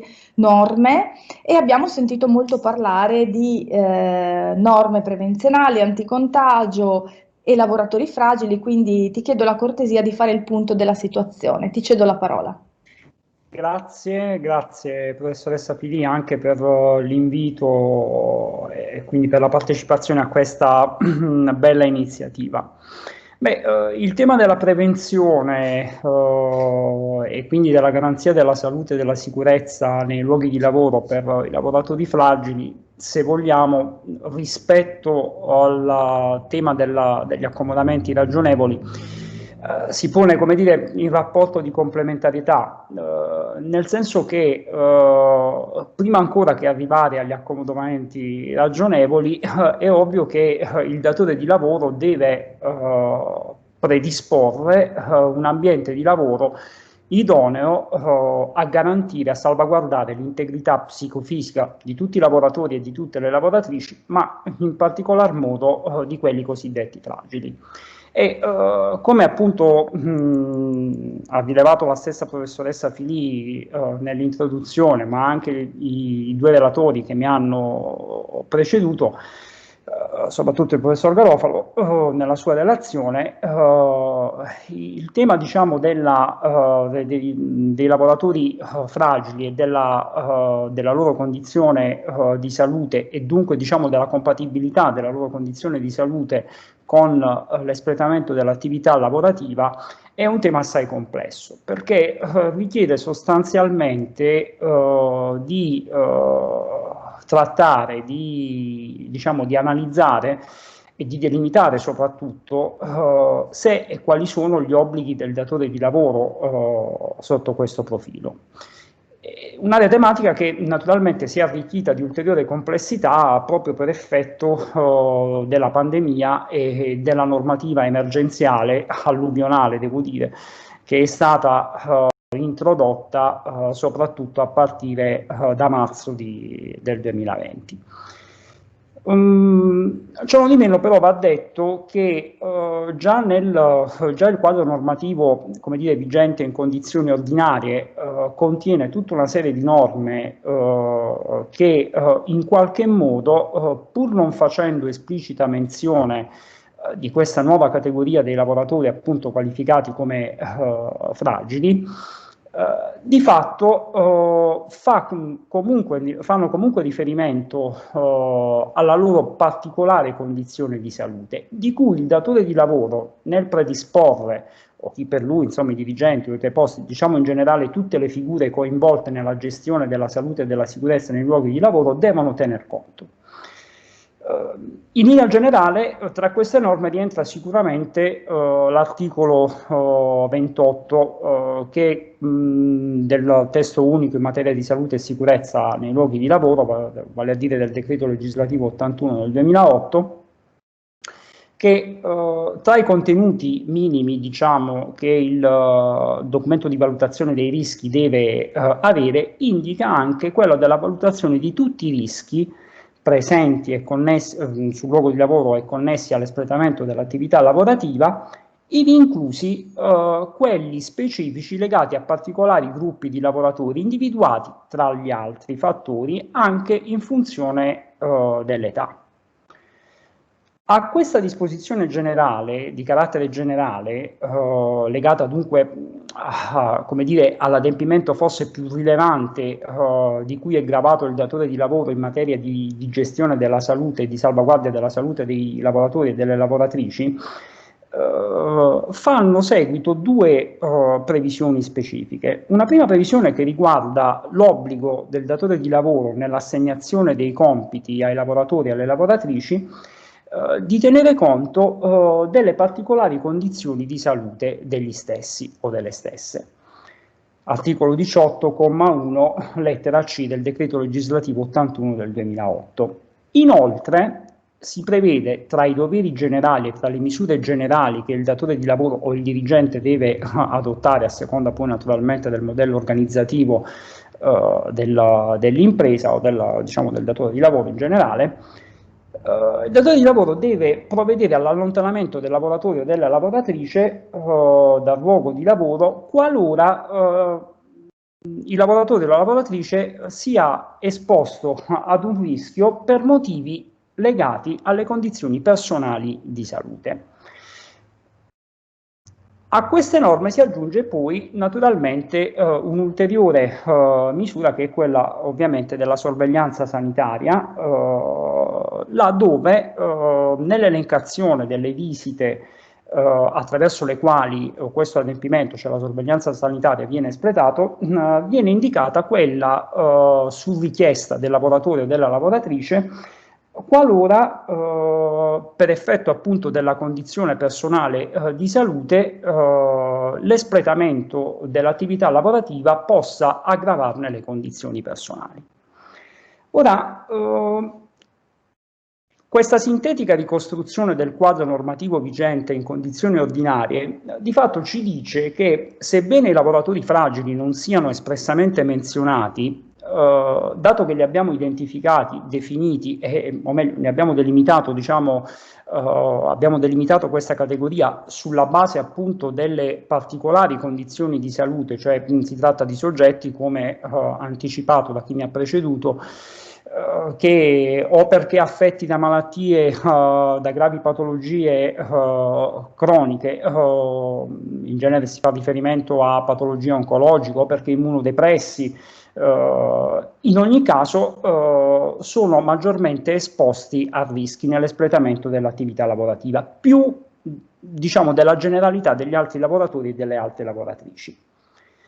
In questo contesto, e vengo ora alla disciplina specifica introdotta per il contenimento del contagio, ma soprattutto per la salvaguardia della salute dei lavoratori fragili, perché su questa categoria mi soffermerò in particolare, si innesta questa produzione normativa che da marzo, diciamo, a tutt'oggi continua a venire fuori, soprattutto ad opera del governo.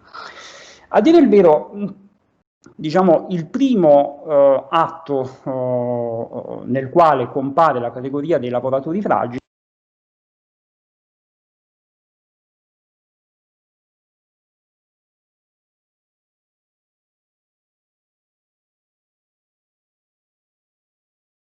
Stefano, ti fermo.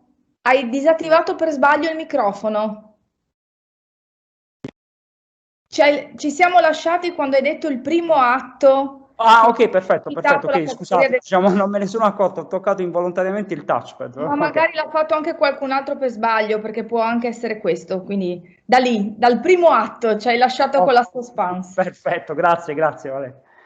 E il primo atto nel quale ritroviamo la categoria dei lavoratori fragili, in realtà non è un atto normativo, ma è un atto negoziale ed è un accordo, un protocollo meglio, sottoscritto dal governo e dalle parti sociali, e che in realtà fa, come dire, una menzione quasi, come dire, molto, molto generica alla condizione di fragilità di questi soggetti, senza peraltro prevedere adempimenti specifici, se non quello, diciamo, a carico del medico competente, peraltro ove presente in azienda, cioè quindi se è previsto dalla normativa generale del testo unico in materia di salute e sicurezza dei nei luoghi di lavoro, di segnalare al datore di lavoro l'eventuale presenza di soggetti affetti da patologie che quindi, diciamo, come dire, li qualificano come soggetti fragili.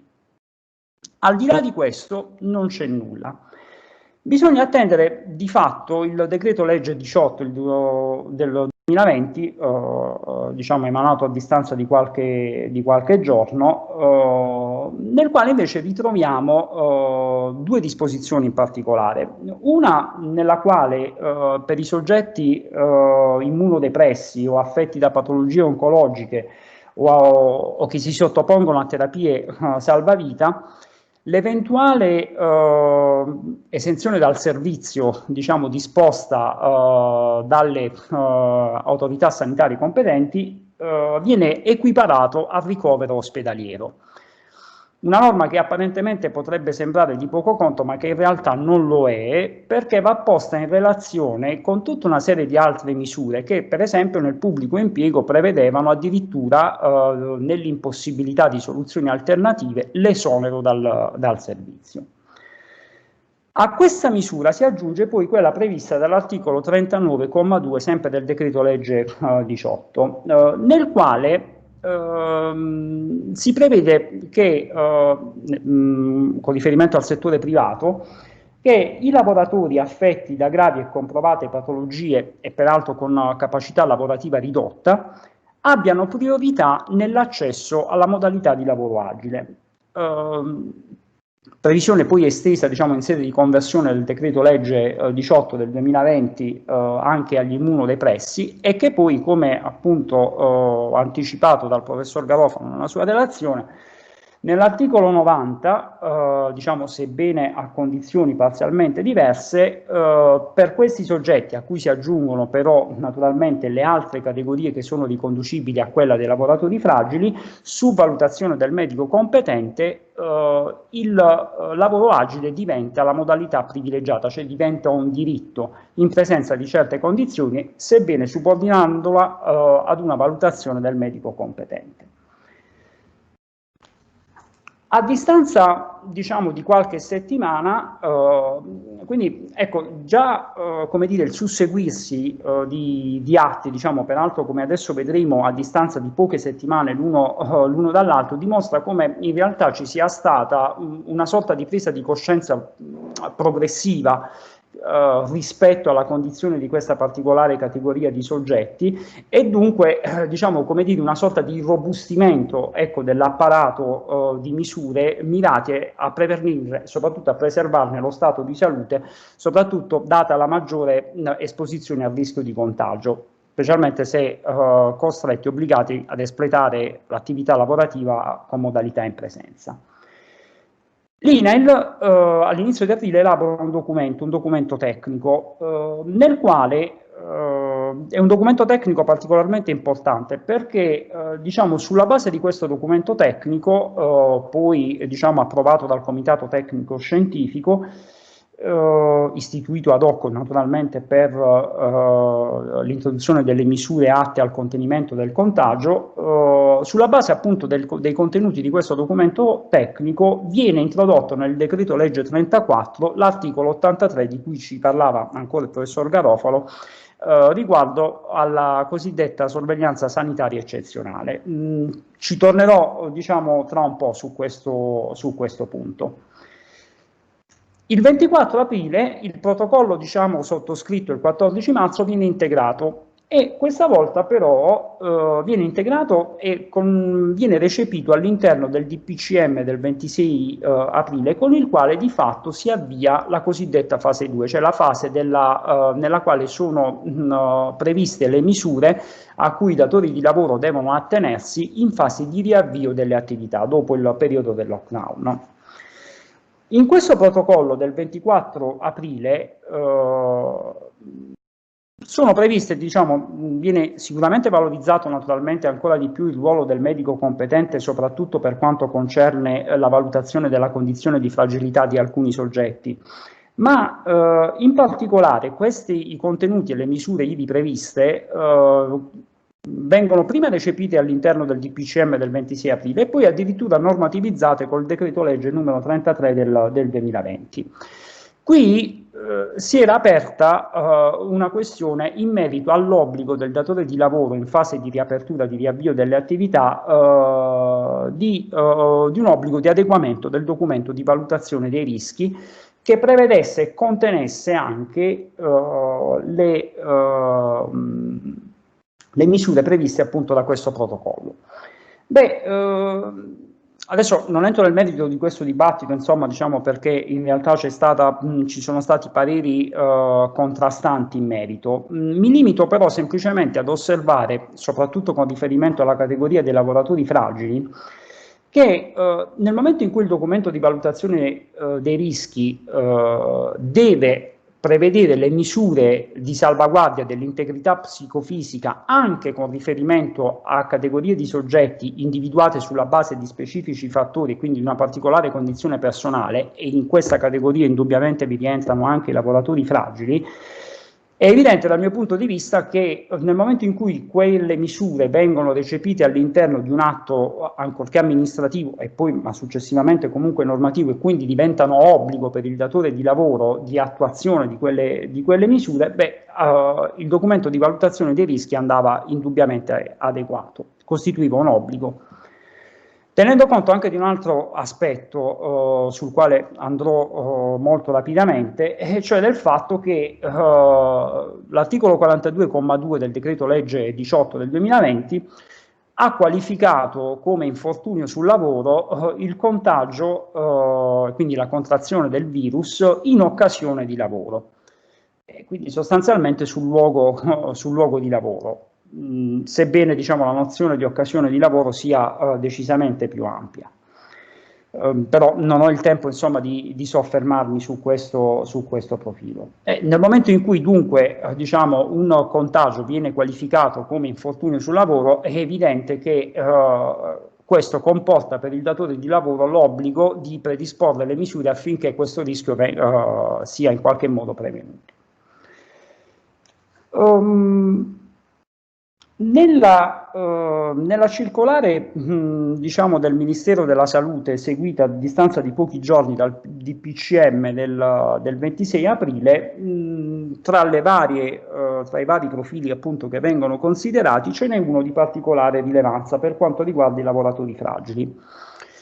E cioè, ancora una volta si sottolinea il ruolo del medico competente, ma soprattutto si sottolinea anche come dire, l'importanza di una condotta collaborativa da parte dei lavoratori, che a tale scopo devono essere sensibilizzati a far presente appunto al datore di lavoro o al medico competente o ad entrambi l'eventuale propria condizione personale di fragilità dovuta a patologie pregresse o comunque diciamo concomitanti.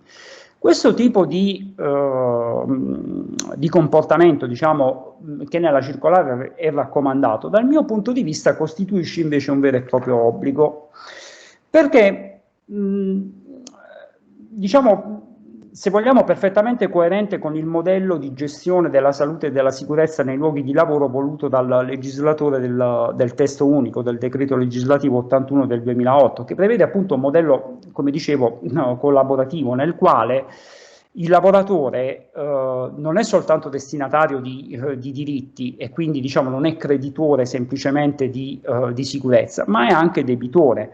Tant'è che l'articolo 20,1 del decreto legislativo 81 del 2008 prevede espressamente che il lavoratore deve prendersi cura della propria salute e della propria sicurezza, nonché di quella altrui, cioè vale a dire delle altre persone presenti sul luogo di lavoro.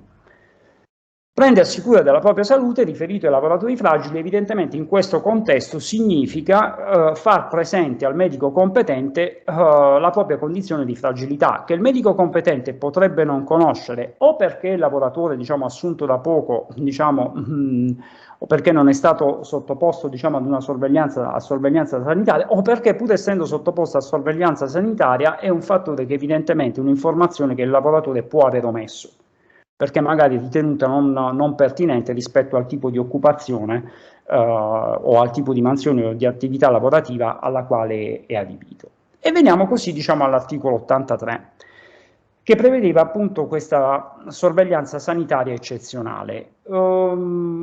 Dico subito, il contenuto, diciamo, essenziale lo ha già delineato il professor Garofalo nella sua relazione. Qui erano sorti una serie di criticità, soprattutto in merito al fatto che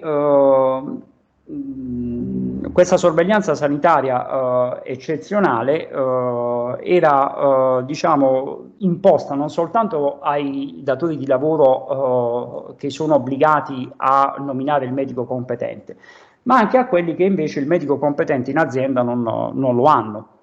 E sopperendo, diciamo, a questa carenza o prevedendo la possibilità di nominarne uno per la durata del periodo emergenziale, oppure attraverso l'utilizzo, la fruizione dei servizi territoriali dell'INAIL, che, diciamo, a tale scopo peraltro sono stati autorizzati ad assumere un contingente di personale medico. Tenendo presente però che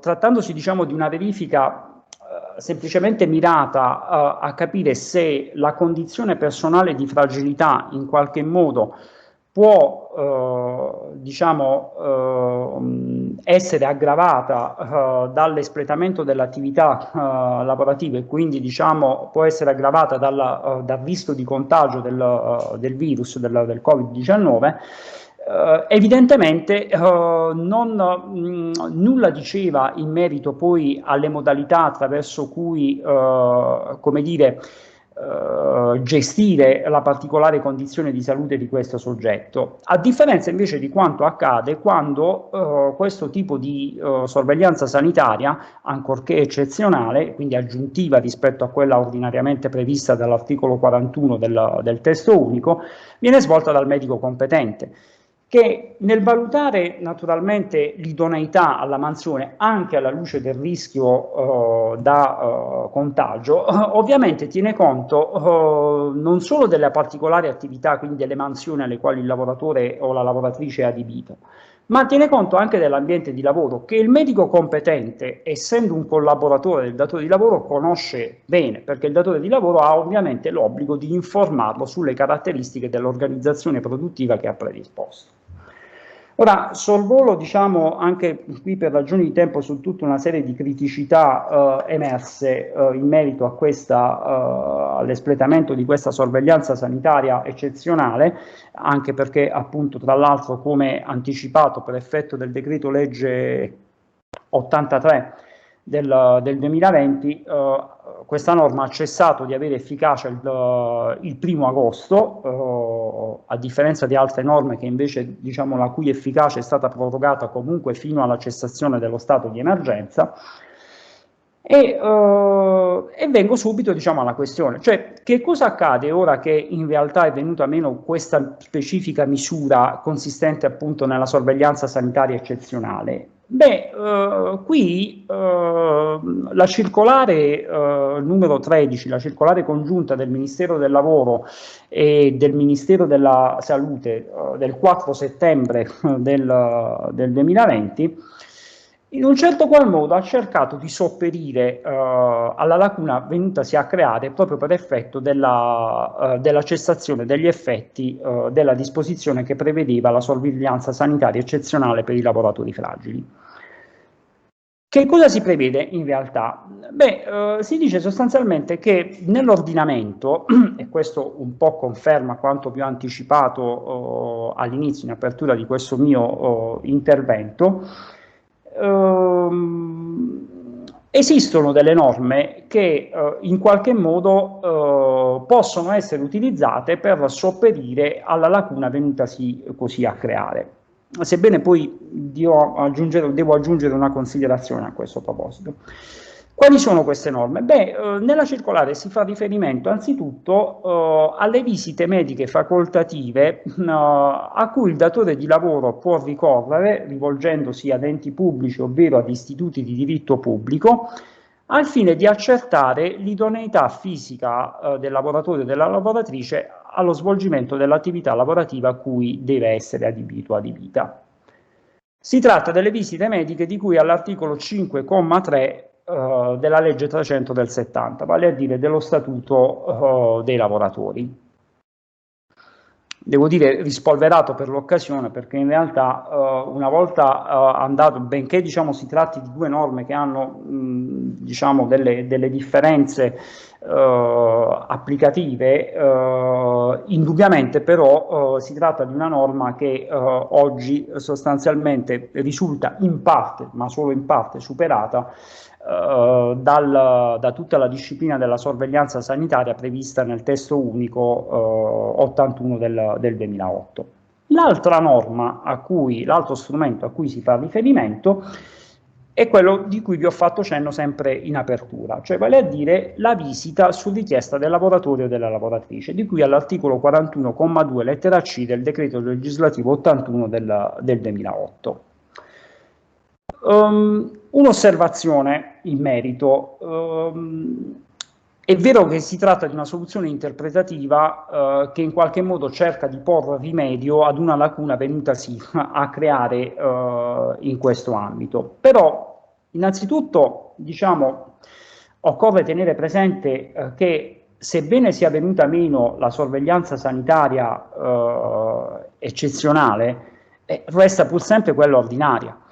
Il che significa sostanzialmente che se il datore di lavoro è tenuto ad applicare, ad attuare, anche nella prospettiva naturalmente del mantenimento del posto di lavoro in favore del lavoratore fragile, tutte le misure di prevenzione necessarie affinché questo scopo venga raggiunto, venga conseguito, è evidente che diciamo, sarà suo onere, o meglio obbligo, far sottoporre il lavoratore alla sorveglianza sanitaria. Tanto più che, al di là di qualsiasi interpretazione poi diciamo fornita dalla prassi, il datore di lavoro resta il primo garante della salute e della sicurezza nei luoghi di lavoro. La seconda considerazione è che in realtà questa lacuna, diciamo che dunque può essere in qualche modo colmata ricorrendo agli strumenti ordinari, di fatto diciamo non con le due norme, insomma con le due tipologie di visite mediche di cui ho fatto cenno, in realtà si tratta di due tipologie di visite mediche che in realtà restano facoltative. Ecco perché in realtà preferisco e ritengo diciamo più opportuno, se non doveroso, fare riferimento diciamo all'assoggettamento alla sorveglianza sanitaria in termini di obbligo previsto appunto dal testo unico. Concludendo, cosa possiamo dire? Diciamo, concludendo, si può dire questo, che in realtà questa esperienza della pandemia, insomma, ci può lasciare in eredità un insegnamento dal mio punto di vista. Qual è? Cioè il fatto che in realtà la prevenzione, più che essere attuata attraverso misure specifiche, che pure diciamo sono fondamentali, che pure sono importanti, che quindi diciamo in qualche modo come dire si sostanziano nella fornitura di dispositivi di protezione individuale o anche nella stessa sorveglianza sanitaria eccezionale o ordinaria che sia, diciamo va in realtà attuata sulla base di una scelta di un modello organizzativo che permette effettivamente ai lavoratori, soprattutto a questa categoria di lavoratori fragili, di prestare attività in condizioni di sicurezza. E indubbiamente sotto questo punto di vista la modalità agile di espletamento della prestazione resta anche dal mio punto di vista, diciamo, la modalità principale. Io vi ringrazio, credo di aver esaurito il tempo a mia disposizione e lascio la parola alla professoressa Filippi. Grazie professor Aggregato Caffio. Forse se puoi adesso disattivare ecco, il microfono così non c'è il rimbombo. Ci ha illustrato con questo percorso che è tortuoso perché il legislatore lo ha reso tortuoso, sostanzialmente la nascita e come si è strutturata questa categoria di lavoratori fragili e di come il legislatore ormai ne tiene sempre più conto, però facendo i conti con una normativa che invece li ignorava. Ecco quindi questo inserimento nel decreto legislativo 81 sulla sicurezza tramite il fattore età, il fattore genere, il fattore salute, e quindi diciamo il cerchio si chiude anche se restano dei punti di domanda. Sull'ultima osservazione relativa al lavoro fragile, su cui si era già detto qualcosa prima, certamente, scusate, sul lavoro agile, su cui si era detto prima, io voglio fare un'osservazione, certamente il lavoro agile è un accomodamento ragionevole, ci sono anche i contra del lavoro agile, perché quando parliamo di reinserimento lavorativo, come è stato evidenziato chiaramente dal dottor Putti, il reinserimento lavorativo è anche reinserimento sociale.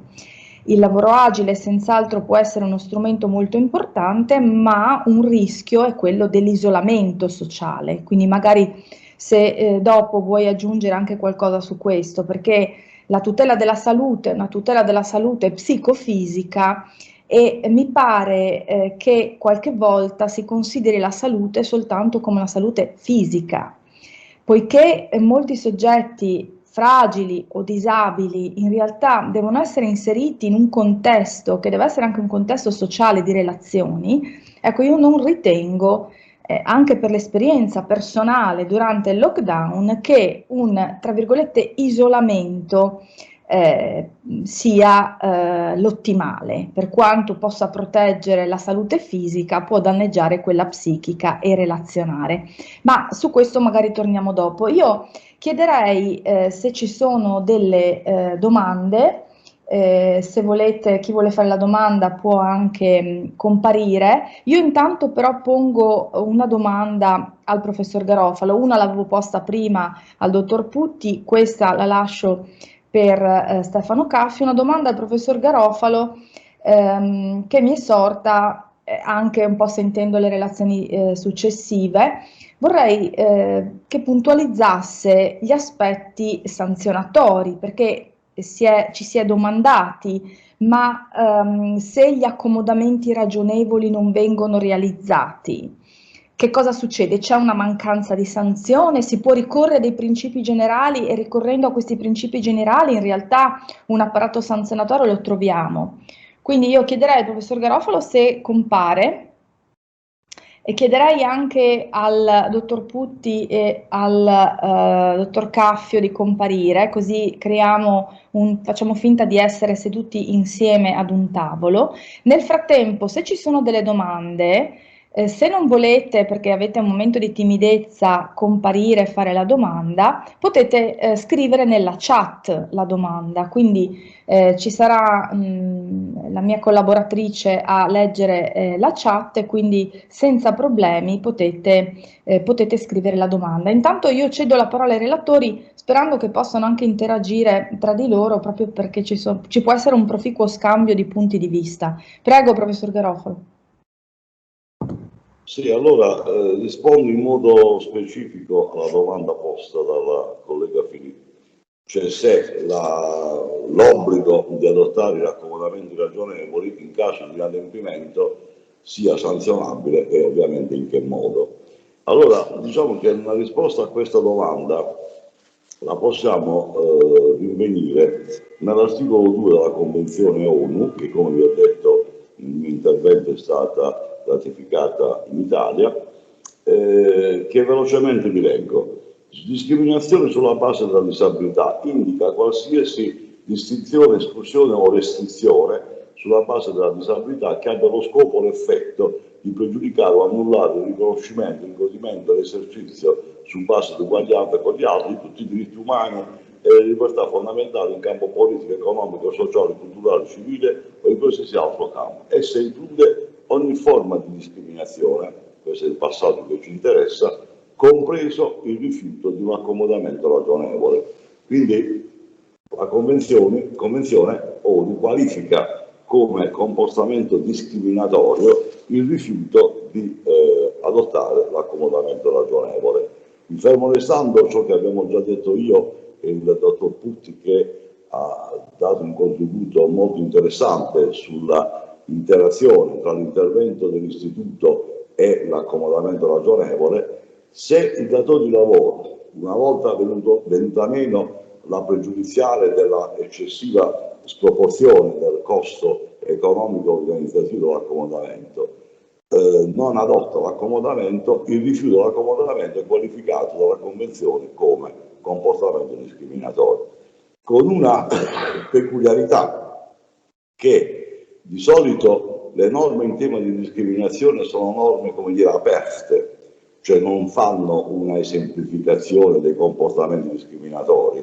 Bisogna quindi che sia onere poi del lavoratore o lavoratrice dimostrare che il comportamento enunziato sia riconducibile alla categoria dei comportamenti discriminatori. In questo caso c'è una qualificazione esplicita, quindi il rifiuto dell'accomodamento ragionevole è un atto, è un comportamento discriminatorio, ovviamente con quanto ne consegue in termini di sanzionabilità. Sappiamo bene che tutti i comportamenti discriminatori sono considerati nulli e c'è tutta una procedura speciale nella normativa antidiscriminatoria italiana che appunto finalizzata alla repressione dei comportamenti discriminatori.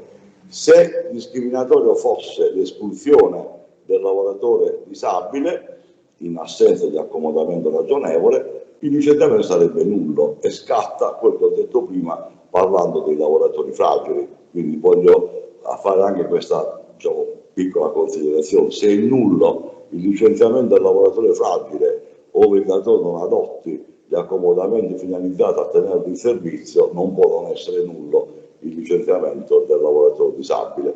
Peraltro, sul versante dell'estinzione del rapporto, ricordo che l'articolo 2,4 del decreto legislativo 23/2015, cioè il cosiddetto contratto a tutele crescenti, ha trasferito nella norma sul licenziamento nullo il licenziamento adottato in confronto del disabile, a differenza invece dell'articolo 18 dello statuto riformato dalla legge 92, che invece mantiene il licenziamento del lavoratore disabile nell'area del licenziamento illegittimo. Quindi si è detto, commentando questa norma del decreto 23, che qui c'è stato non un arretramento di tutela ma un avanzamento, nella misura in cui appunto il licenziamento del disabile è qualificato come nullo con l'apparato sanzionatorio, diciamo, pieno. Questo perché l'articolo 2 del decreto 23 è destinato al licenziamento discriminatorio, al licenziamento per motivo illecito. Evidentemente il legislatore ha ritenuto, a mio parere in maniera corretta, che il licenziamento del disabile ingiustificato fondamentalmente nasconda un fine discriminatorio e quindi l'ha collocato nella stessa disposizione. Se mi è consentito rubare altri 2 minuti a proposito della tutela del disabile, ho omesso di dire, ma soltanto per questione di tempo, di individuare quali sono nel nostro ordinamento le categorie dei lavoratori. Allora diciamo che i disabili sono sicuramente i lavoratori individuati dalla legge 68, quindi nell'ordine quelli avviati con il sistema di collocamento obbligatorio, uso la vecchia espressione, quelli che si sono invalidati in corso di rapporto di lavoro, cioè quelli che definiamo i cosiddetti invalidi interni, quelli che erano già invalidi prima dell'assunzione ma non sono stati assunti con il collocamento obbligatorio, e però la normativa sui disabili, sia internazionale sia quella collegata alla direttiva 78, estendono la tutela anche a colui il quale sia disabile a prescindere dalla modalità di instaurazione del rapporto di lavoro, a prescindere addirittura da un riconoscimento ufficiale dello suo stato di disabilità. Facevo l'esempio prima del lavoratore ammalato di lungo periodo, addirittura anche quello è considerato un lavoratore disabile. Quindi la nozione di disabile tutelabile attraverso l'accomodamento ragionevole è una nozione ampia, comprende tutti i soggetti che a vario titolo, in vario modo, sono riconducibili all'area della disabilità. Punto. Grazie professore. Dottor Putti.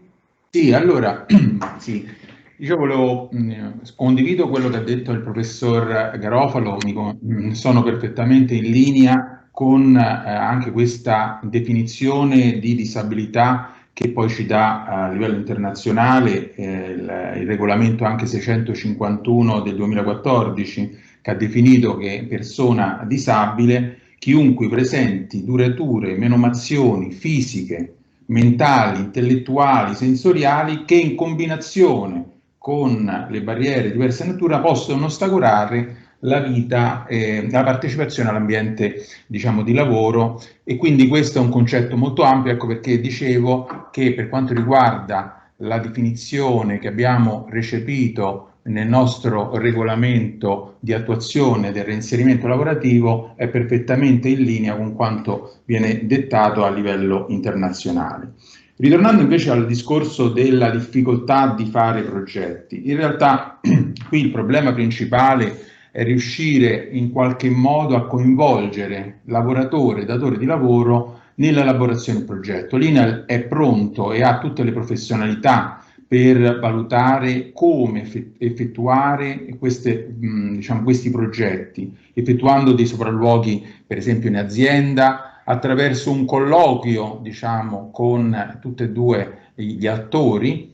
Quello che troviamo difficile molto spesso è che il lavoratore, un po' per paura di un effetto di ritorsione del datore di lavoro che in qualche modo viene tirato in ballo, un po' per la paura di ritornare al posto di lavoro perché ha subito proprio lì un grave infortunio, o anche perché è nato un contenzioso a seguito dell'infortunio tra il lavoratore e il datore di lavoro, molto spesso non è interessato, comunque è difficile che ci presti il consenso. Quindi nel momento in cui il lavoratore viene preso in carico dalla nostra sede, lì è molto importante l'azione degli assistenti sociali, l'azione dei nostri medici, degli infermieri, per far capire quella che è un'opportunità per loro, ovviamente cercando in qualche modo di coinvolgerli per cercare di elaborare questo progetto.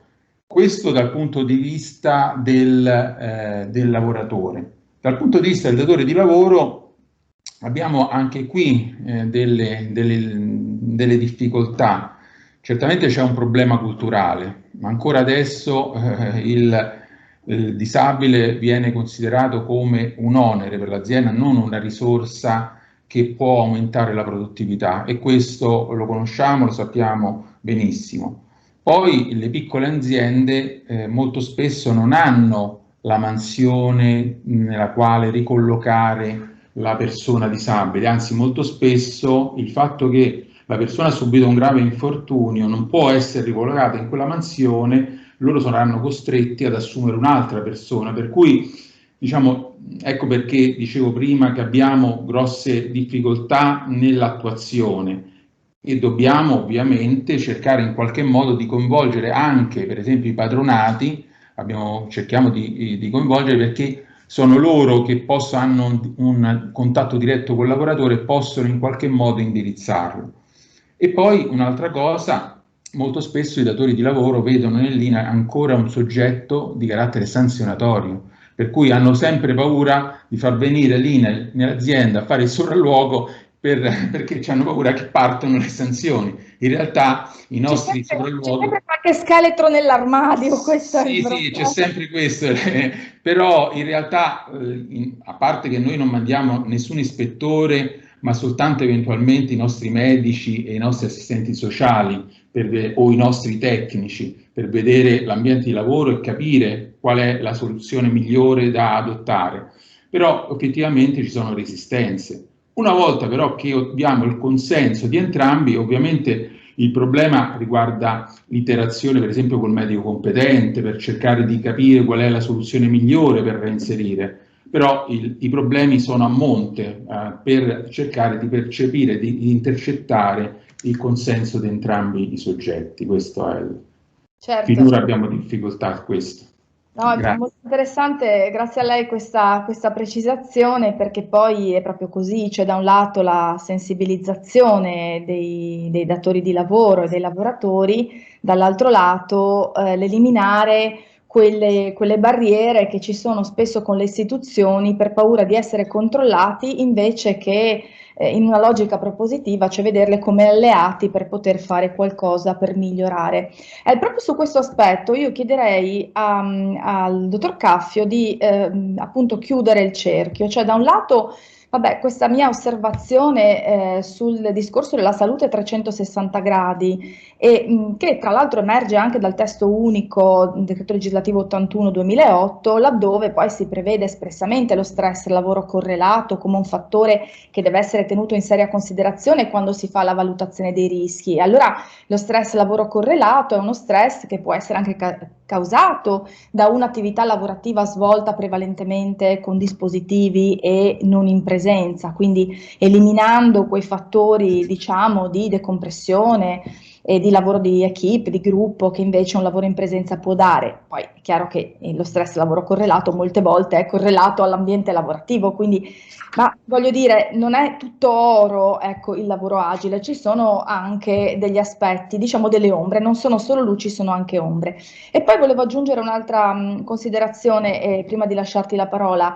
Nel DUVR, quindi il documento di valutazione dei rischi, vengono fatte tutta una serie di valutazioni. Ovviamente la logica di cui abbiamo parlato oggi, questa nuova logica degli accomodamenti ragionevoli, dovrebbe essere una logica che domina anche proprio la preparazione del documento di valutazione dei rischi, perché devo fare una serie di ricognizioni sullo stato dell'arte, su una fotografia e una radiografia di quello che c'è, ma potendo anche già evidenziare delle scoperture, quindi quello che potrebbe esserci se ci fossero degli accomodamenti ragionevoli. Quindi forse anche lì possiamo trovare uno spazio per inserire, ma ti cedo la parola, Stefano. Allora, grazie.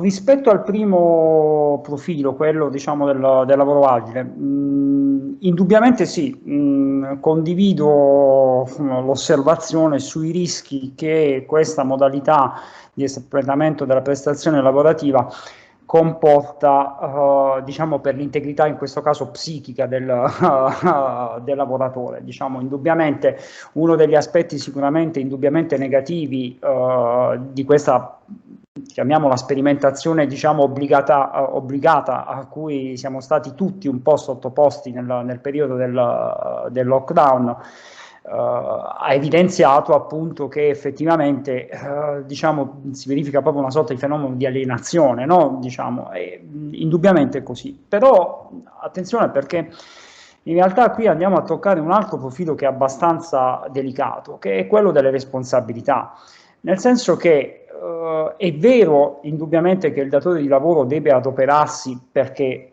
è previsto come obbligo generale quello di predisporre, insomma, un ambiente lavorativo che sia idoneo anche ad accogliere situazioni, diciamo, e condizioni, come dire, di salute particolari.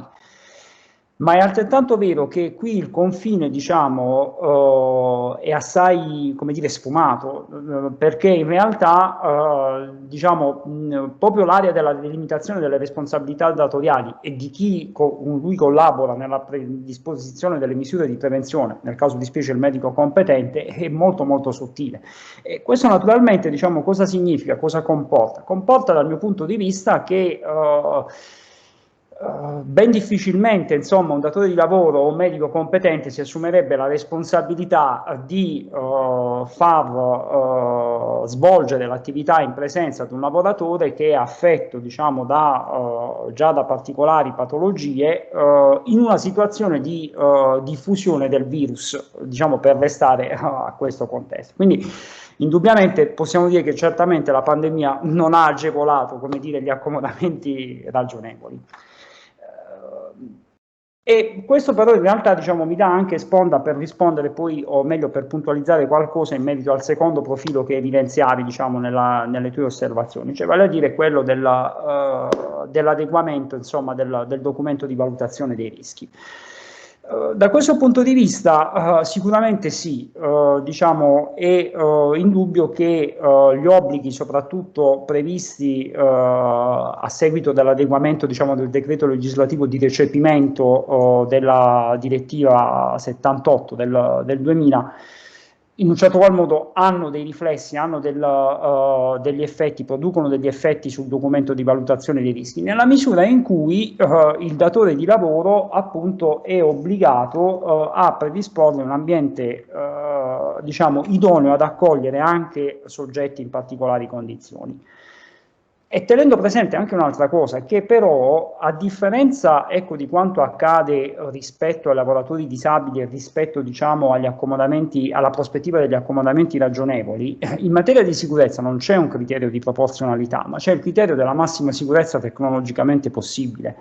Il che sostanzialmente cosa significa? Che nel momento in cui io ho alle mie dipendenze un lavoratore che ha particolari condizioni, che presenta particolari condizioni di salute, non sono semplicemente tenuto a fare una valutazione delle misure idonee a garantirne l'integrità psicofisica sulla base di un criterio di proporzionalità, ma devo fare in modo che nel mio documento di valutazione dei rischi vengano tenuti presenti tutti i rischi a cui questo soggetto, proprio in ragione della sua particolare condizione, è esposto.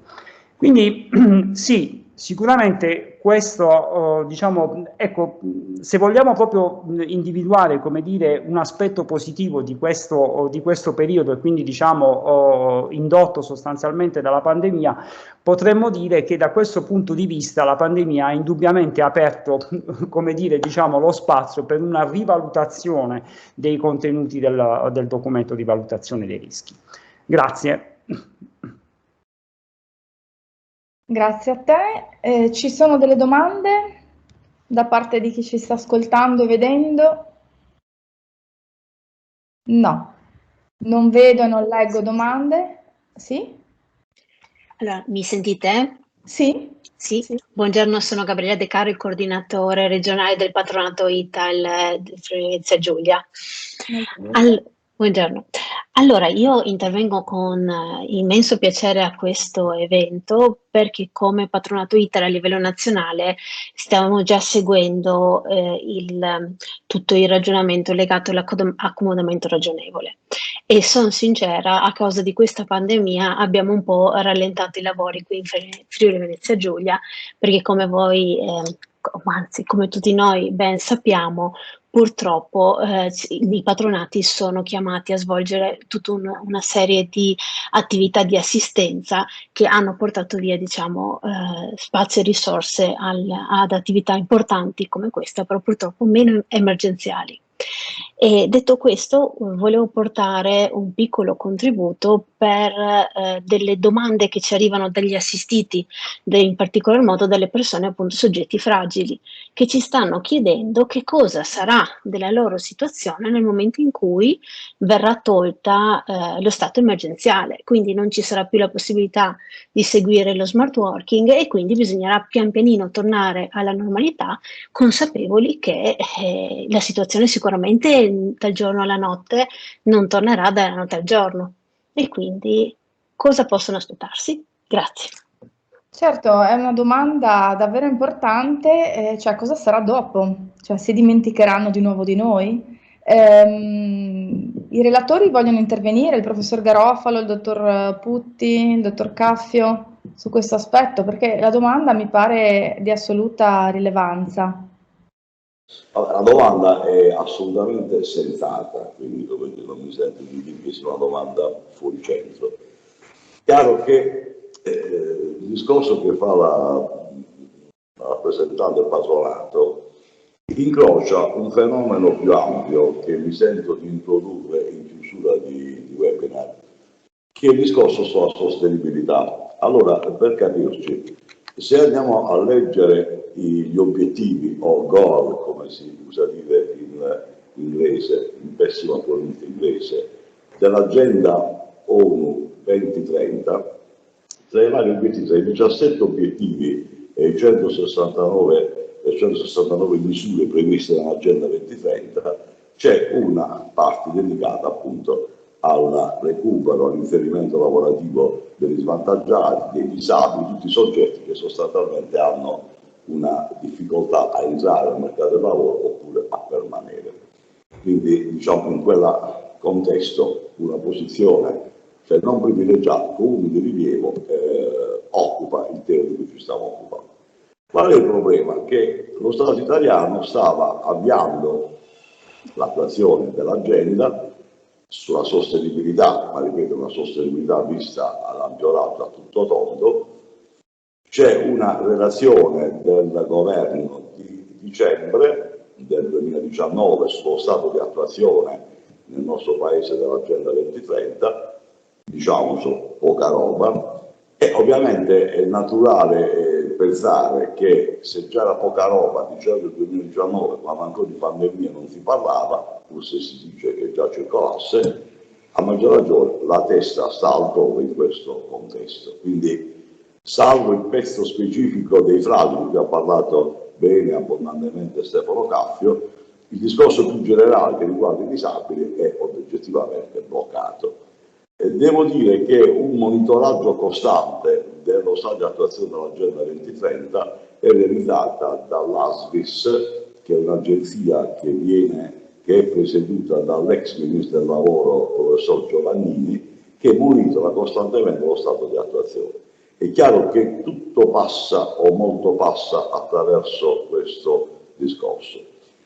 Sul tema della sostenibilità oramai noi lavoristi ci siamo letteralmente avventati, tra un po' verrà pubblicato un volume che è stato realizzato con il contributo dei dottorandi di ricerca del Dipartimento mio di cui afferisco, il Dipartimento di Taranto. Io lavoro, insegno a Taranto, zona Ilva per capirci, e ci sarà questo volume di imminente pubblicazione con una prefazione del professor Giovannini. Lì abbiamo esaminato vari aspetti, tra cui anche quello relativo al lavoro dignitoso, al lavoro di qualità, al lavoro aperto a tutti, senza barriere, senza limitazioni. Però adesso, al di là di questa seconda pubblicità che mi sono autofatto, il problema c'è, ed è un problema che passa attraverso ovviamente non l'iniziativa dei giudici, perché i giudici non hanno voce in capitolo in questo discorso, e finalmente attraverso l'intervento delle parti sociali. Quindi, come dire,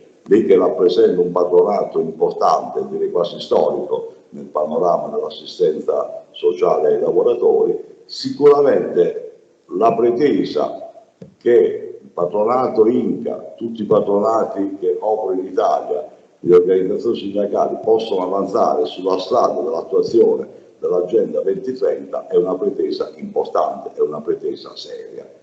Ovviamente, e qui passo alla parte più volgare della mia risposta, dipende dalla graduatoria dei valori, non volgarità a livello sessuale, dalla graduatoria dei valori, perché se il sindacato si mette a ragionare di riduzione dell'orario a 35 ore a salario invariato, quando oggi c'è da lavorare 45 ore per recuperare i 12 punti di PIL che abbiamo perso, stiamo perdendo tempo. Quindi voglio dire, il sindacato dovrebbe farsi un esame di coscienza a partire da Landini e dire: la graduatoria di valori qual è?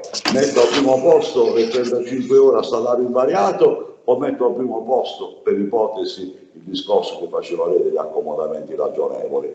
ai posti dell'altra sentenza. La mia posizione la può capire dal tono che utilizzo, però ripeto, è la mia posizione personale. Sono sereno, anche se vengo etichettato di destra, poi tutto sommato dobbiamo intendere chi è di destra e chi è di sinistra, bisogna distinguere tra chi è realista e chi non lo è, più che essere di destra o di sinistra, però di fatto il sindacato, che è un soggetto particolarmente qualificato per sviluppare, per portare avanti un certo ragionamento, dovrebbe decidere una volta per tutte che cosa fare da grande. E se nell'agenda, non l'agenda 23, l'agenda del sindacato, invece che parlare delle 35 ore, si parlasse dell'integrazione dei disabili, forse non farebbero un soldo di danno a nessuno. Questa è la mia posizione. Beh, diciamo che posso direttamente girare questa domanda a Landini, visto che venerdì al convegno del Centro Balducci dovrò moderare un tavolo in cui ci sarà la professoressa Brollo, Landini e anche Boeri, quindi sarà un piacere poter un po' diciamo punzecchiare i Landini. Ricordandoli per quanto serve che sono stato in gioventù avvocato della FIOM CGIL. La mia fede, il mio gene non è Confiindustriale, ma è FIOM CGIL. In ogni caso è chiaro che in chiusura proprio queste questioni sono le questioni che toccano le persone, i singoli e quindi sono di estrema rilevanza e sono questioni di cui bisogna... Scusa, Gabriele è rimasta male la risposta, la vedo essere un No, po' voleva aggiungere qualcosa, dottoressa?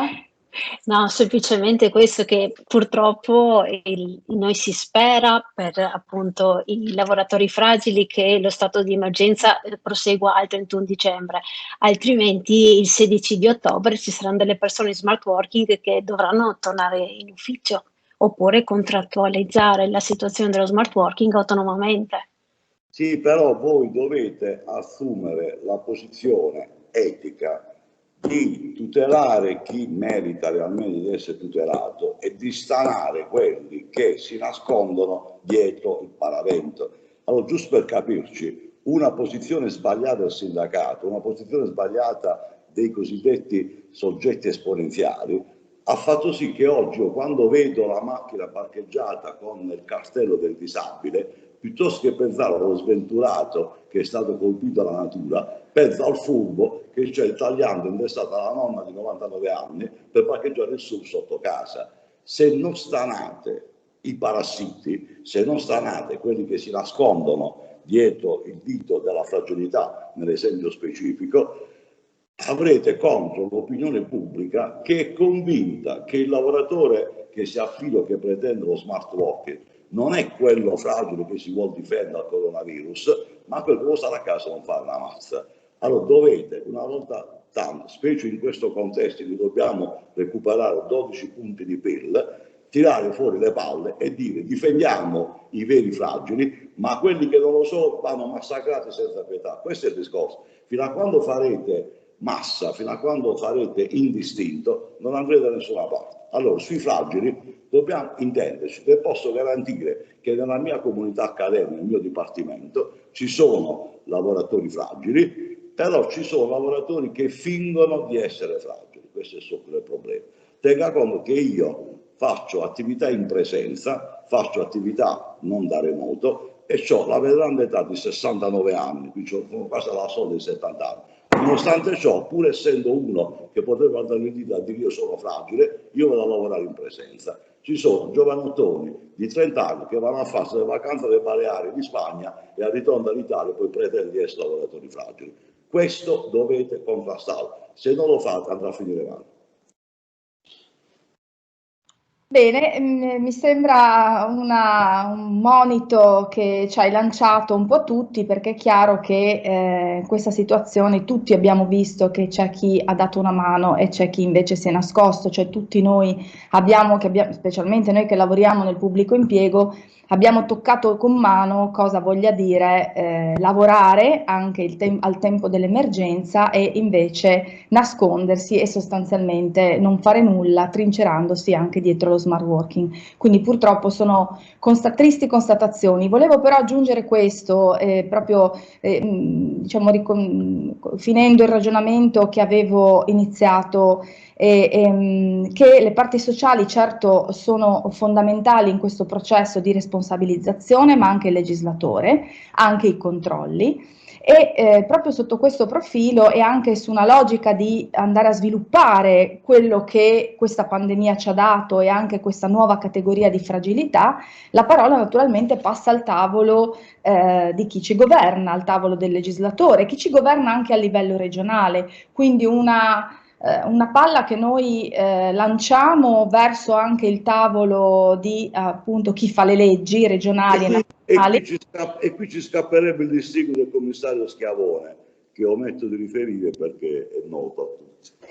E su questo voglio evidenziare il ruolo fondamentale dell'università, di enti come l'INAIL che agiscono su vari fronti. Abbiamo capito quali sono le varie azioni dell'INAIL, quindi non è soltanto il discorso sanzionatorio, ma anzi c'è proprio un'attività che si svolge a monte e che dovrebbe anche servire ad evitare la parte sanzionatoria. Il ruolo dell'università che diventa essenziale, come l'attività che adesso stiamo per chiudere, cioè questa attività di disseminazione dei risultati delle ricerche scientifiche, di comunicazione, di terza missione, diciamo noi, quindi di trasferimento della conoscenza, di sensibilizzazione, sperando che appunto qualcuno che fa parte dei tavoli di comando ci possa ascoltare, magari ci chieda anche di partecipare, ci chieda l'opinione. Noi come gruppo di ricerca sull'invecchiamento attivo lavoriamo tanto,